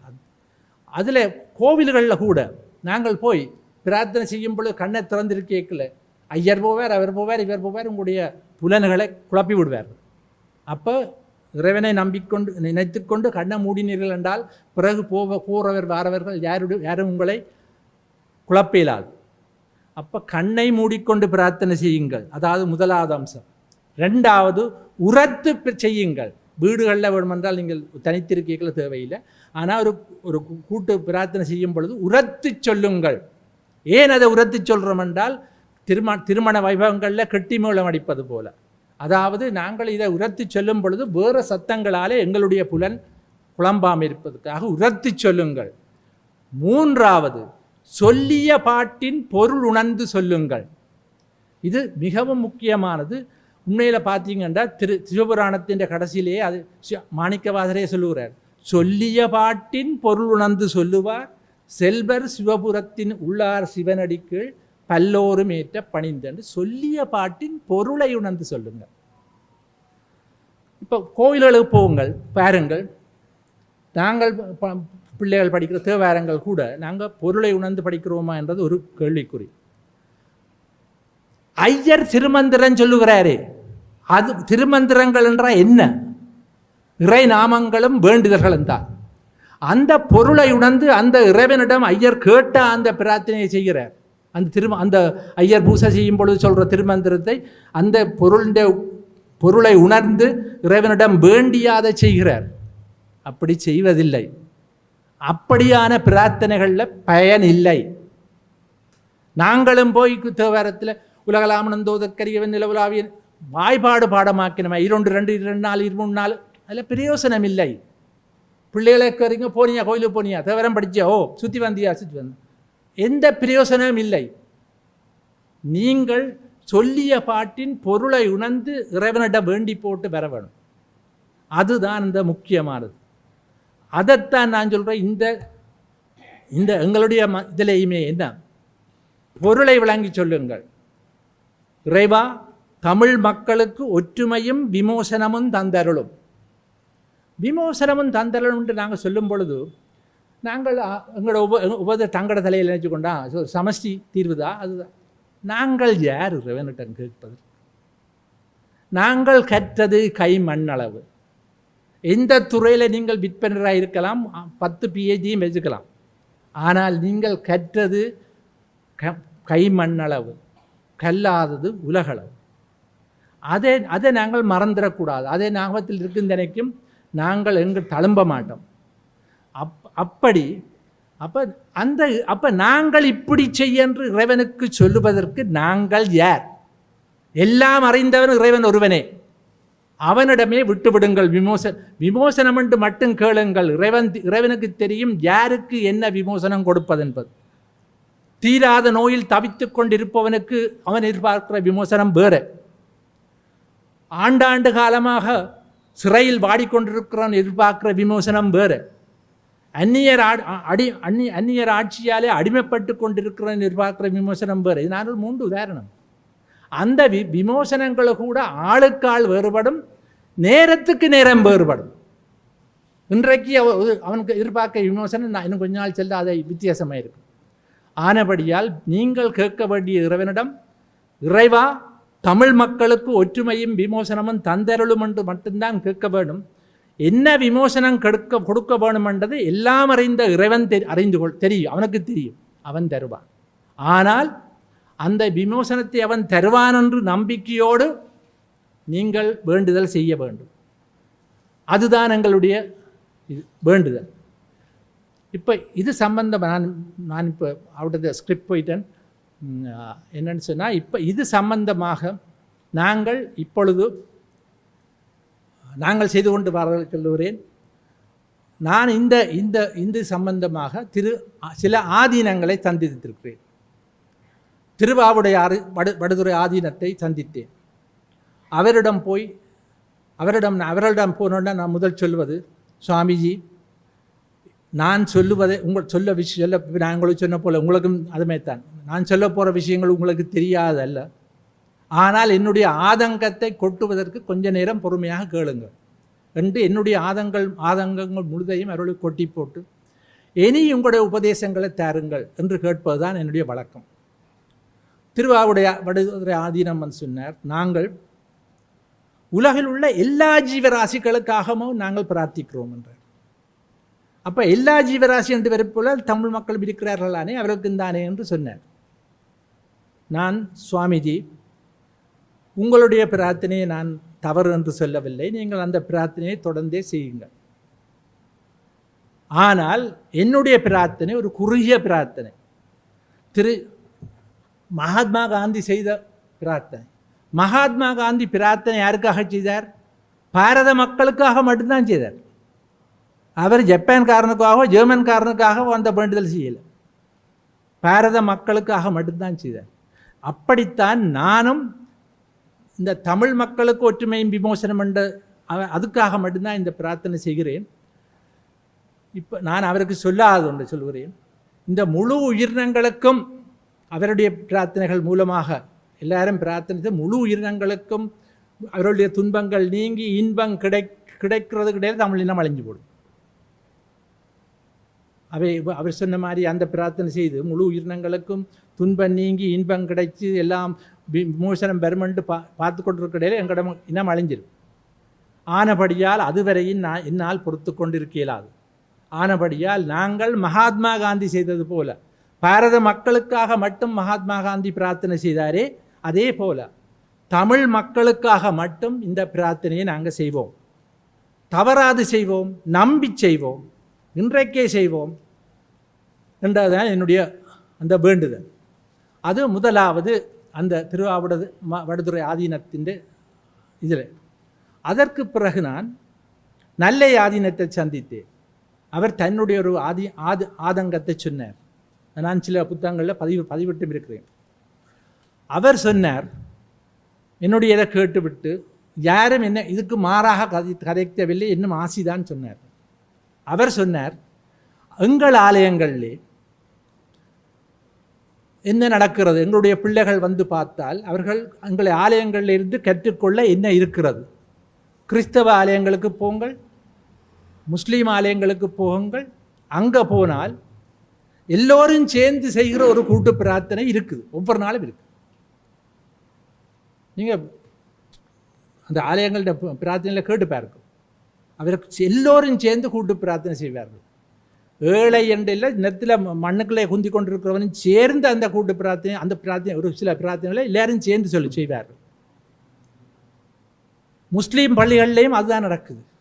நாங்கள் எங்கட கோயிலில் போனால் வேடிக்கைகளும் கேளிக்கைகளும் விளையாட்டுகளையும் தான் எங்கட பிள்ளைகள் பார்த்துட்டு வர. ஐயர் மந்திரம் சொல்லுவார், அது விரும்பினாக்கள் கேட்கலாம், மற்றவே போகலாம். மேளம் கச்சேரி நடக்கும், கொஞ்சம் பேர் கேட்கலாம், மற்றவே தங்கட பாடல போகலாம், பிள்ளைகள் போகலாம். பிரசங்கம் நடக்கும், அது விரும்பினாக்கள் கேட்கலாம், மற்றவே போகலாம். இதுதான் எங்களுடைய கோயில் வழிபாடு. இது நடப்புறை. இது பெரிய ஒரு பாரதூரமான விஷயம் அல்லவா என்று சொல்லி அந்த நல்ல ஆதீனம் சொல்லுகிறார். அப்பொழுது நான் சொன்ன சுவாமி, நாங்கள் எங்களுடைய நான் அதை நடைமுறைப்படுத்துகிற சில காரியம் செய்திருக்கிறேன். எங்களுடைய கோயில்களில் எத்தனையோ நிகழ்ச்சி 1.5 லட்சம் 2 லட்சம் கொடுத்து மேலே கச்சேரி நடக்கும். இப்படி ஒவ்வொரு கச்சேரியில் நடக்கும். ஒரு மனத்தியாலம் கூட்டு பிரார்த்தனை ஒவ்வொரு திருவிழாக்காரரும் செய்ய வேண்டும் என்ற ஒரு வரைமுறையை வச்சு அந்த ஒரு மனத்தியால கூட்டு பிரார்த்தனைக்கு அண்மையில் உள்ள ஆரம்ப பாடசாலை டீச்சர் எல்லாம் இருக்கிறோம், நிறைய பேர் இருக்கிறோம். அவர்களையும் கோயிலுக்கு வருபவர்களையும் சேர்த்து அந்த ஒரு மனத்தியால கூட்டு பிரார்த்தனை செய்ய வச்சு அதன் பிறகு அவர்களுக்கு நீங்கள் 1.5 லட்சம் கொடுக்குறீங்க, அந்த பிள்ளைகளுக்கு கொஞ்சம் பிரசாதத்தையும் சில கொப்பியல் பென்சில்களையும் கொடுத்தாலே அந்த குழந்தைகள் ஊக்குவிக்கப்படுவார்கள். அப்படியான இதுகளை செய்ய வைக்க வேண்டும், செய்யலாம் தானே என்று நான் அண்மையிலே எனக்கு இந்து கலாச்சார திணைக்களத்தின் மூலமாக கோயில்கள் பரிபாலன சபைக்கு ஒரு யாப்பு எழுதும்படி என்னுடைய கேட்டார். அந்த யாப்பிலே இந்த ஒரு மனத்தியால கூட்டு பிரார்த்தனை செய்ய வேண்டும் என்பதை சேர்த்து வைத்திருக்கிறேன். அது எவ்வளவு தூரம் திணைக்களம் பயன்படுத்த போயிடும் என்றதை நாளடைவில் பார்ப்போம். இது 2வது நல்ல ஆதீனத்தினுடைய. 3வது மிக முக்கியமானது, ரிஷி தொண்டுநாதன் சுவாமிகளை சந்திக்க போனேன். அவர் அளவட்டியிலேயும் ஒரு ஆசிரமம் கட்டியிருக்கிறார், கோப்பாயிலையும் இருப்பார். அவரை ஒரு இரவு தான் சந்திக்க கிடைத்தது. அவரிட போய் என்னுடைய ஆதங்கம் எல்லாம் சொல்லி கேட்டா பிறகு அவர் மாற்று கருத்து சொல்லாமல் சொன்னார், நீங்கள் செய்கிறது எல்லாத்தையும் விஷுவலைஸ் பண்ணி செய்யுங்கள். இந்த கடவுளை நான் சொன்னேன், அந்த சிவலிங்க கல்லுக்குள்ளே நீங்கள் வேறு விஷுவலைஸ் பண்ணி செய்யுங்கள் என்று சொல்லி போட்டு அவர் சொன்னார். இன்றையில இருந்து தன்னுடைய ஆசிரமத்தில் நான் இந்த வேண்டுதல்களை நடைமுறைப்படுத்துகிறேன் என்று சொன்னார். அதுக்கு அடுத்த நாள் சுதுமலை அம்மன் கோயில் தேர் திருவிழாவில் அன்று ஸ்ரீ தொண்டுநாதன் வந்து ஒரு உரையாற்றினார். அப்பொழுது எங்களுடைய வேண்டுதல்களை அவர் சொல்லி ஒலிபர வலைப்பையில் கேட்டோம், இவரும் கேட்டுக்கொண்டார். அவர் தொடர்ந்து செய்து கொண்டிருக்கிறார். பிறகு அவர் தன்னுடைய வாய்ஸ் கட்டையும் நான் போட்டிருக்கார். அப்படியே இதே ரிஷி தொண்டுநாதனில் இருந்து அவர் சொன்ன, நான் விளத்தையும் சொன்ன அப்புறம் சொன்னார், நான் பார்த்த 2 அற்புதங்கள் என்று சொன்னார். முதலாவது, இதை கவனித்து கொள்ளுங்க, முதலாவது அமெரிக்காவிலே அவர் 18 ஆண்டுகள் இருந்தவர். அமெரிக்காவிலே தான் இருந்த காலத்திலே ஒரு அமெரிக்க இளைஞர் புற்றுநோய்க்கு எங்கும் மருந்தில்லாமல் வந்து ஆசிரமத்தில் தஞ்சமடைஞ்சார். அப்பொழுது சுவாமிகள் சொன்னார், இது என்னன்னு சொன்னால், இந்த கூற்றா இனவாறு விளக்க அகிலீர் என்று சொல்லி படிக்கிறாரே திருநாவுக்கரசர், அவர் தனக்காக படித்தது. அதை இந்த இந்த வெள்ளைக்கார இளைஞனுக்கு அவர் தான் படிக்கிற மாதிரி தானே அதை தன்னுடைய வேண்டுதலாக எடுத்துக்கொண்டு அவர் தினமும் பிரார்த்தனை செய்து புற்றுநோய் முற்றாக நீங்கி போன அற்புதத்தை நான் கண்டேன் என்று சொன்னார் ரிஷி தொண்டுநாதன். முதலாவது பாருங்கோ, அதுக்காகத்தான் நான் முதல் தேவாரங்கள் சொல்லி பின்னர் சொல்லுகிறேன் என்று சொல்லி கொடுத்தேன், அதனுடைய அற்புதங்கள். இரண்டாவது, ரிஷி தொண்டுநாதன் அவர்கள் வந்து அயோத்தியிலே ஒரு ஆச்சிரமம் கட்ட வேணும். இப்போ நான் சொன்னது அவருடைய நேரடியாக நீங்கள் கேட்டும் பார்க்கலாம், நீங்கள் சொன்னீங்களா? நான் அவர் கட்டும் பொழுது அவர் சொன்னார், நான் யாரிடமும் கையேந்தி நிற்கவில்லை. அந்த திருஞான சம்பந்தர் படித்தாரே தனது தந்தைக்கு பொற்குழி வாங்கி கொடுப்பதற்கு, இடறினும் தளறினும் எனதுரு நோய், அதை தான் தினம் தினம் பாராயணம் செய்து கொண்டு வந்திருக்கும் பொழுது 400 லட்சம் தன்னை தேடி வந்தேன். 400 லட்சம் ரூபாய் அவரை தேடி வந்து அதன் மூலமாக அமெரிக்காவிலே அந்த ஆசிரமம் கும்பாபிஷேகம் செய்கிற அதே நாளிலே அளவட்டியிலே தன்னுடைய ஆசிரமத்தை கும்பாபிஷேகம் செய்து முடித்தார் என்று சொல்லுவார் ரிஷி தொண்டுநாதன் அவர்கள். இது அந்த தொண்டர் அவர்கள் தங்கள் மூலமாக கண்ட அற்புதங்களை சொன்ன விஷயங்கள். நீங்கள் வேணுமென்றால் அந்த அதே ரிஷி தொண்டுநாதனை சந்தித்து அவருடைய ஆசைகளை பெற்றுக்கொள்ளலாம், அது உங்களை விருப்பம். அவர் சொன்ன இன்னும் ஒரு முக்கியமான விஷயம், அமெரிக்காவில் இருந்த காலத்திலே யூதர்கள், நான் முதலே சொன்னேன், யூதர்களும் இறைவனை மறந்த பொழுது சிதறி அடிக்கப்பட்டார்கள். பிறகு இறைவனை நம்பி சரணடைந்த போது அவர்களுக்கு விமோசனம் கிடைத்தது. அதே யூதர்கள் இன்றும் அமெரிக்காவிலே எந்த ஒரு கூட்டம் நிறைவடைந்த பின்னர் ஒரு மூலையில் யூதர்கள் மட்டும் சேர்ந்து யூதர்களுக்காகவும் இஸ்ரேலுக்காகவும் பிரார்த்தனை செய்து முடித்து விட்டுத்தான் அந்த இடத்தை விட்டு போகிறார்கள். இன்றும் அமெரிக்காவில் இருக்கிறார்கள். பாருங்கள் அவர்களுடைய இந்த இறை நம்பிக்கையினுடைய வலிமையை. அப்படி அவர்களே செய்து கொண்டிருக்கும் பொழுது நாங்கள் எவ்வளவு செய்ய வேண்டும், அதைத்தான் செய்ய சொல்லி கேட்கிறோம். நாங்கள் ஒரு நாளில் ஒரு 2 நிமிஷம் நாங்கள் இந்த பிரார்த்தனைக்கு ஒதுக்க முடியாதா? முடிக்கலாம். அப்போ இது சம்பந்தமாக நாங்கள் ஒவ்வொரு ஞாயிற்றுக்கிழமையும் இரவு 7 மணிக்கு ஒரு கூட்டு பிரார்த்தனை இதே மந்திரத்தை 108 தரம் நாங்கள் உச்சரிப்போம். அவரவர் இருக்கிற இடங்கள்ல நீங்கள் வீடாக இருக்கலாம், இல்லை போகிற இடங்கள்லையோ அந்த டைமில் அந்த 7 மணி ஆச்சு நாங்கள் இந்த கூட்டு பிரார்த்தனை செய்ய வேணும் என்று சொல்லி, இறைவா தமிழ் மக்களுக்கு ஒற்றுமையும் விமோசனமும் தந்தருளும் என்று சொல்லி அதை 108 தரம் செல்ல 10 நிமிஷம்தான் செல்லும்.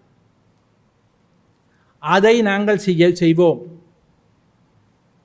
அடுத்ததாக ஒவ்வொரு போயா தினங்களிலும் எங்கள் வஜிரா பிள்ளையா கோயிலே காலை 10 மணிக்கு சரியாக 10 மணிக்கு தொடங்குவோம்.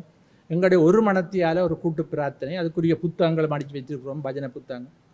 அதை வைத்துக்கொண்டு நாங்கள் ஒரு மணத்தியால பிரார்த்தனை ஒவ்வொரு போயா தினங்களையும் செய்கிறோம். இது நாங்கள் பொறிக்க தேவையில்லை, யாருக்கும் ஞாபகத்தில் வைக்கலாம். போயா தினங்கள் காலை 10 மணி வஜிராப்பில் உள்ள தென்னமர பிள்ளையார் சந்நிதியில் இந்த பிரார்த்தனை நடக்கிறது. இயலுமானவர்கள் வந்து பங்கு பெற்றுங்கள். அன்றைக்கு உங்களுக்கு வேறு கோயில் அலுவலர் இருந்தால் அதை நான் தடுக்கவில்லை. ஆனால் அது அப்படியான வந்து எங்களோட சேர்ந்து கொள்ளுங்கள், எங்கள் கூட்டு பிரார்த்தனையில் சேர்ந்து கொள்ளுங்கள். அதே இதில் நான் மெசேஜ் நாங்கள் போடுறதுலேயும் என்ன சொல்கிறேன் என்றால், அப்படி வருபவர்கள் உங்கள் சொந்த பிரச்சனைகள், சொந்த நோய் நொடிக்கோ இதுக்கோ உங்களுக்கு பிரார்த்தனை செய்ய வேணும் என்று விரும்பினீர்கள் என்றால், இந்த கூட்டு பிரார்த்தனை விருப்பம் என்றால் எங்களுக்கு முதலே அறிவியுங்கள்.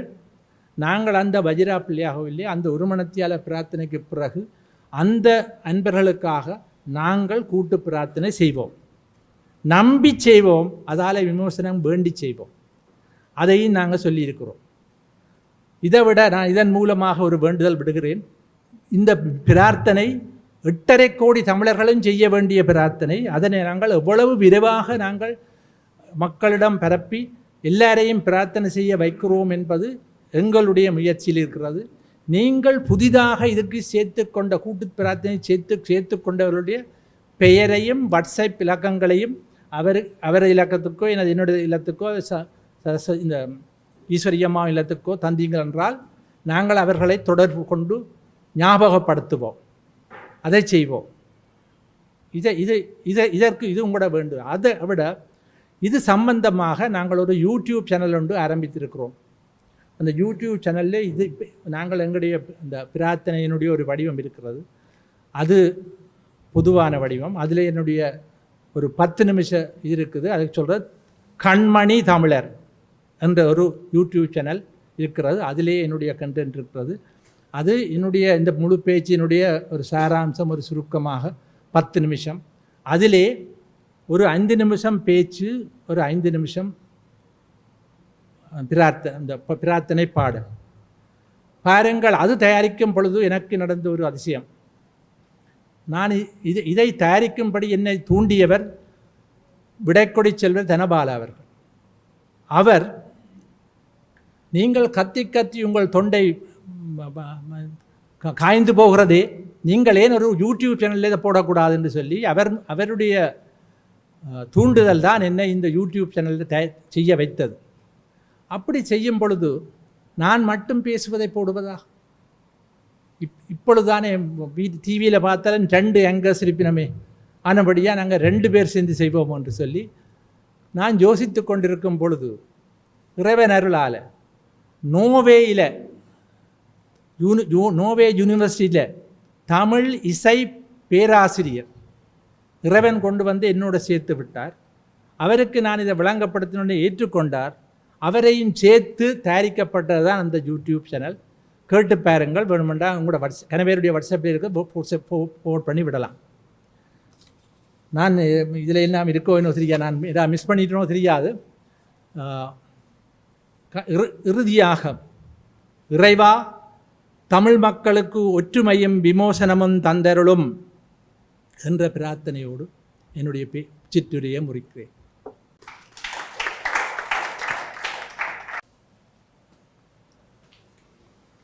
எமது மக்களுக்கும் எமது வருங்கால சந்ததிக்குமான ஒரு மிகவும் முக்கியமான ஒரு காலடி தடத்திலே நாங்கள் பயணிக்க வேண்டியவர்களாக இருக்கிறோம். இந்த விஷயம் எங்களோடு மட்டும் முடிவடைய போவதல்ல, எங்களுடைய சந்ததிகளுக்கும் இந்த பிரச்சனை இல்லாமல் அவர்களாவது நிம்மதியாக வாழ வேண்டும். நான் சில சந்தர்ப்பங்களை நினைப்பதுண்டு, எங்களுடைய மூதாதையர்கள் தங்களுடைய நாளாந்த வழிபாட்டிலே தங்களுடைய சந்ததி வாழ வேண்டும் என்றொரு பிரார்த்தனையை இறைவனோடு வைத்திருந்து அந்த உளப்பிரார்த்தனை வெற்றிகரமாக இறைவனால் அனுமதிக்கப்பட்டிருந்தால் எங்களுடைய தற்கால சந்ததி இப்படிப்பட்ட துன்பியல் சம்பவங்களுக்கு முகம் கொடுத்திருக்காது. ஆனால் இதே விஷயத்தை நாங்களும் செய்வோமாக இருந்தால் அது மடமையிலும் மடமை. இந்த கொடுமையிலிருந்து நாங்கள் விலக வேண்டும் என்றால் நாங்கள் செல்ல வேண்டிய பாதை எது என்று தீர்மானித்து நாங்களும் செய்வோம், மற்றவர்களை செய்யுமாறு ஊக்குவிப்போம். இப்பொழுது சபையோர் கருத்துரைக்கான நேரம். இந்த பேச்சு சம்பந்தமாக உங்களுடைய ஆக்கபூர்வமான கருத்துக்களை இந்த இடத்தில் வந்து தெரிவிக்குமாறு அன்புடன் கேட்டுக்கொள்கிறேன்.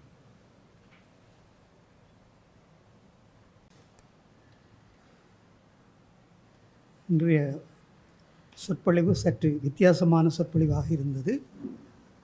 பொதுவாக இலக்கிய களம் என்று நாங்கள் சொன்னதுடன் ஆன்மீகத்தை பற்றி சிந்திக்கவில்லை. இலக்கியம் சம்பந்தமான உரைகள்லாம் தொடர்ந்து நடந்து கொண்டிருந்தன. அதிலே இன்று ஒரு சற்று வித்தியாசமாக ஆன்மீகத்தோடு சேர்ந்த பிரார்த்தனையோடு சேர்ந்த ஒரு உரையை தங்கமயில் ஐயா அவர்கள் இங்கே எங்களோடு பகிர்ந்து கொண்டார். இதிலே ஒரு சிறப்பம்சம் என்னவென்றால், இந்த உரை முழு நேரமும் எந்தவித தங்கு தடையின்றி நடந்த பொழுது இவரும் அதை விட்டு அகலாமல் இருந்தது ஐயாவினுடைய அந்த சிறப்பை எங்களுக்கு எடுத்து காட்டுகிறது.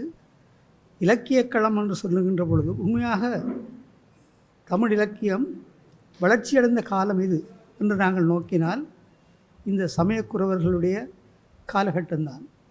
திருஞான சம்பந்தர், திருநாவுக்கரசர், சுந்தரர், மாணிக்க வாசகர் உட்பட்ட அந்த 64 பேரையும் நாங்கள் அறிவோம் ஓரளவுக்கு. அந்த அவர்களுடைய அந்த தேவாரம், திருவாசகம் உட்பட்ட திருமுறைகள் உண்மையாக இலக்கியத்திலே மிக சிறந்த வடிவம் கொண்டவை என்பதால் இதை இலக்கிய களத்தோடு பொருத்தி பார்க்க முடியும். அந்த வகையிலே சிறந்த ஒரு இலக்கிய களத்தை இங்கே தந்தமைக்கு ஐயாவுக்கு நன்றியை சொல்லிக் கொண்டிருக்கிறேன். இதிலே ஐயா கடைசியாக சொல்லும் பொழுதும் இறைவா தமிழ் மக்களுக்கு விமோசனம் வழங்கன்னு சொல்லி கேட்டிருந்தார். அந்த இடத்திலே தொடக்கத்தில் ஆரம்பத்திலே மகா கணபதி என்று சொல்லி இறைவா மகா கணபதி பிரார்த்தித்து தமிழ் மக்களுக்கு விமோசனம் வேண்டினார். என்னை பொறுத்தவரையிலே நாங்கள் எல்லோருமே எங்களுடைய முழு முதல் கடவுள் என்று நாங்கள் கருதுகின்ற சிவனை மறந்துவிட்டு கணபதிக்கு முதலிடம் கொடுக்கிறோம். அதற்கு பல காரணங்கள் அங்கே இங்கே சொல்லப்பட்டாலும் உண்மையாக என்னை பொறுத்தவரையிலே ஓம் நம சிவாய அல்லது சிவாய நம என்று இறைவா நம்மை விழித்து சொல்லியிருந்தால் இன்னும் கூட நன்றாக இருந்திருக்கும் என்று என்னுடைய தனிப்பட்ட கருத்து. இது இப்போ தவறாக இருக்கலாம், என்னுடைய தனிப்பட்ட கருத்து அது. ஏனென்றால் எங்களுடைய இந்த கருத்தை பலர் சொல்லுவார்கள். ஆரம்பத்திலே சைவம், எங்களுடைய இந்து மதத்திலே சைவம், வைணவம், சைவம், சாக்தம் என்ற மதங்கள் இருந்த பொழுது சைவம் தலைத்தோங்கி உச்ச நிலையில் இருந்த பொழுது வைணவர்கள் வந்து அப்போ எங்களுக்குள்ளேயே போட்டிதான். வைணவர்கள் வந்து அந்த தாக்கத்தை குறைக்க வேண்டும், சைவத்துக்குரிய சிவனுக்குரிய முக்கியத்துவத்தை குறைக்க வேண்டும் என்பதற்காக கணபதியை தோற்றுவித்தார்கள். தெய்வ வடிவங்கள் பல இருக்கலாம், இறைவன் ஒருவர் தான் ஐயா சொன்ன மாதிரி என்று சொல்வார்கள். அது ஒரு புறம் போகட்டும். அடுத்து ஐயாவினுடைய உரையிலே அந்த மகாத்மா காந்தியினுடைய அந்த பிரார்த்தனையை இங்கே சுட்டி காட்டினார். அதே போல் நாங்களும் பிரார்த்தித்தால் எங்களுக்கும் விமோசனம் கிடைக்கும் என்று சொன்னார்கள். அதே போல் அந்த அவருடைய ஆசிரமங்களுக்கு சென்ற பொழுது நெல்லை ஆதீனம் அவர்கள் மக்களுக்கு, தமிழ் மக்களுக்கு என்று இல்லாமல் மக்களுக்கு, அது மிக சிறந்த ஒரு இது, மக்களுக்கு அதை வழங்க சொல்லி. பொதுவாக ஆன்மீகம் என்று சொன்னவுடன் முற்போக்குக்காரர்கள் ஆன்மீகத்துக்கு விரோதமானவர்கள் என்ற ஒரு கருத்து பரவலாக இருக்கிறது.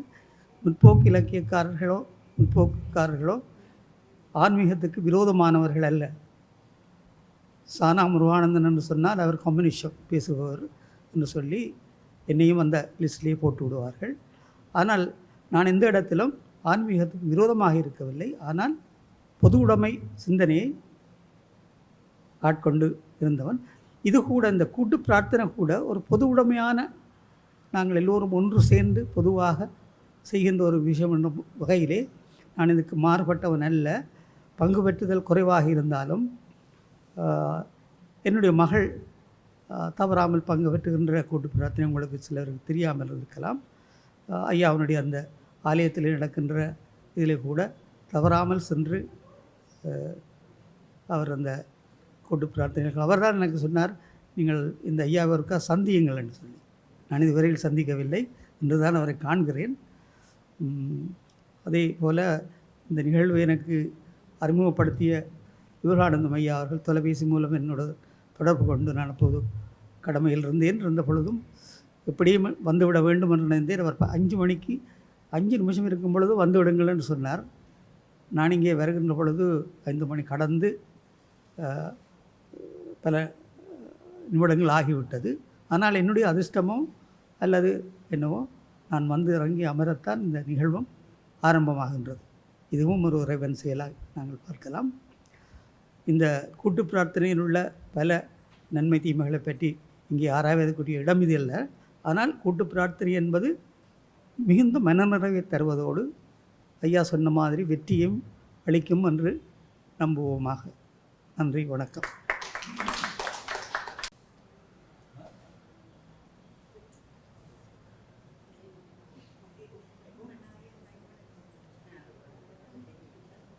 அனைவருக்கும் வணக்கம். தமிழ்ச்சங்க மூத்த உறுப்பினர் சில தடைகளை ஏற்படுத்துவதால் எனக்கும் தயக்கமாக இருக்கின்றது. முதலாவது, ஒரு அருமையான ஆன்மீக சொற்பொழிவை கேட்கும் சந்தர்ப்பம் கிடைத்தது. இந்த ஆன்மீக சொற்பொழிவு உண்மையிலேயே இலக்கிய களத்துடன் சமாந்தரமாக பயணித்தது என்றால் மிகையாகாது. ஏனென்று சொன்னால், ஆன்மீகத்தையும் தமிழையும் சமயத்தையும் ஒருபோதும் பிரிக்க முடியாது.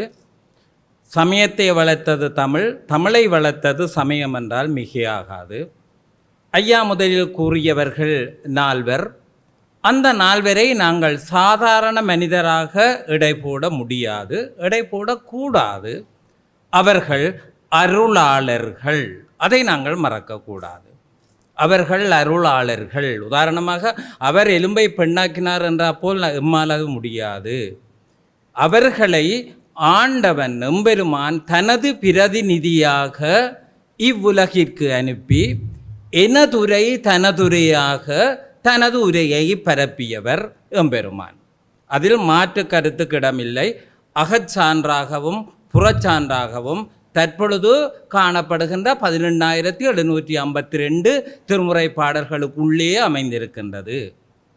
அந்த 4 அருளிய பாடல்கள் 4,63,800 பாடல்கள். அதில் கரையான் அரித்தவை போக எஞ்சியிருப்பவை தான் 18,000 பாடல்கள்.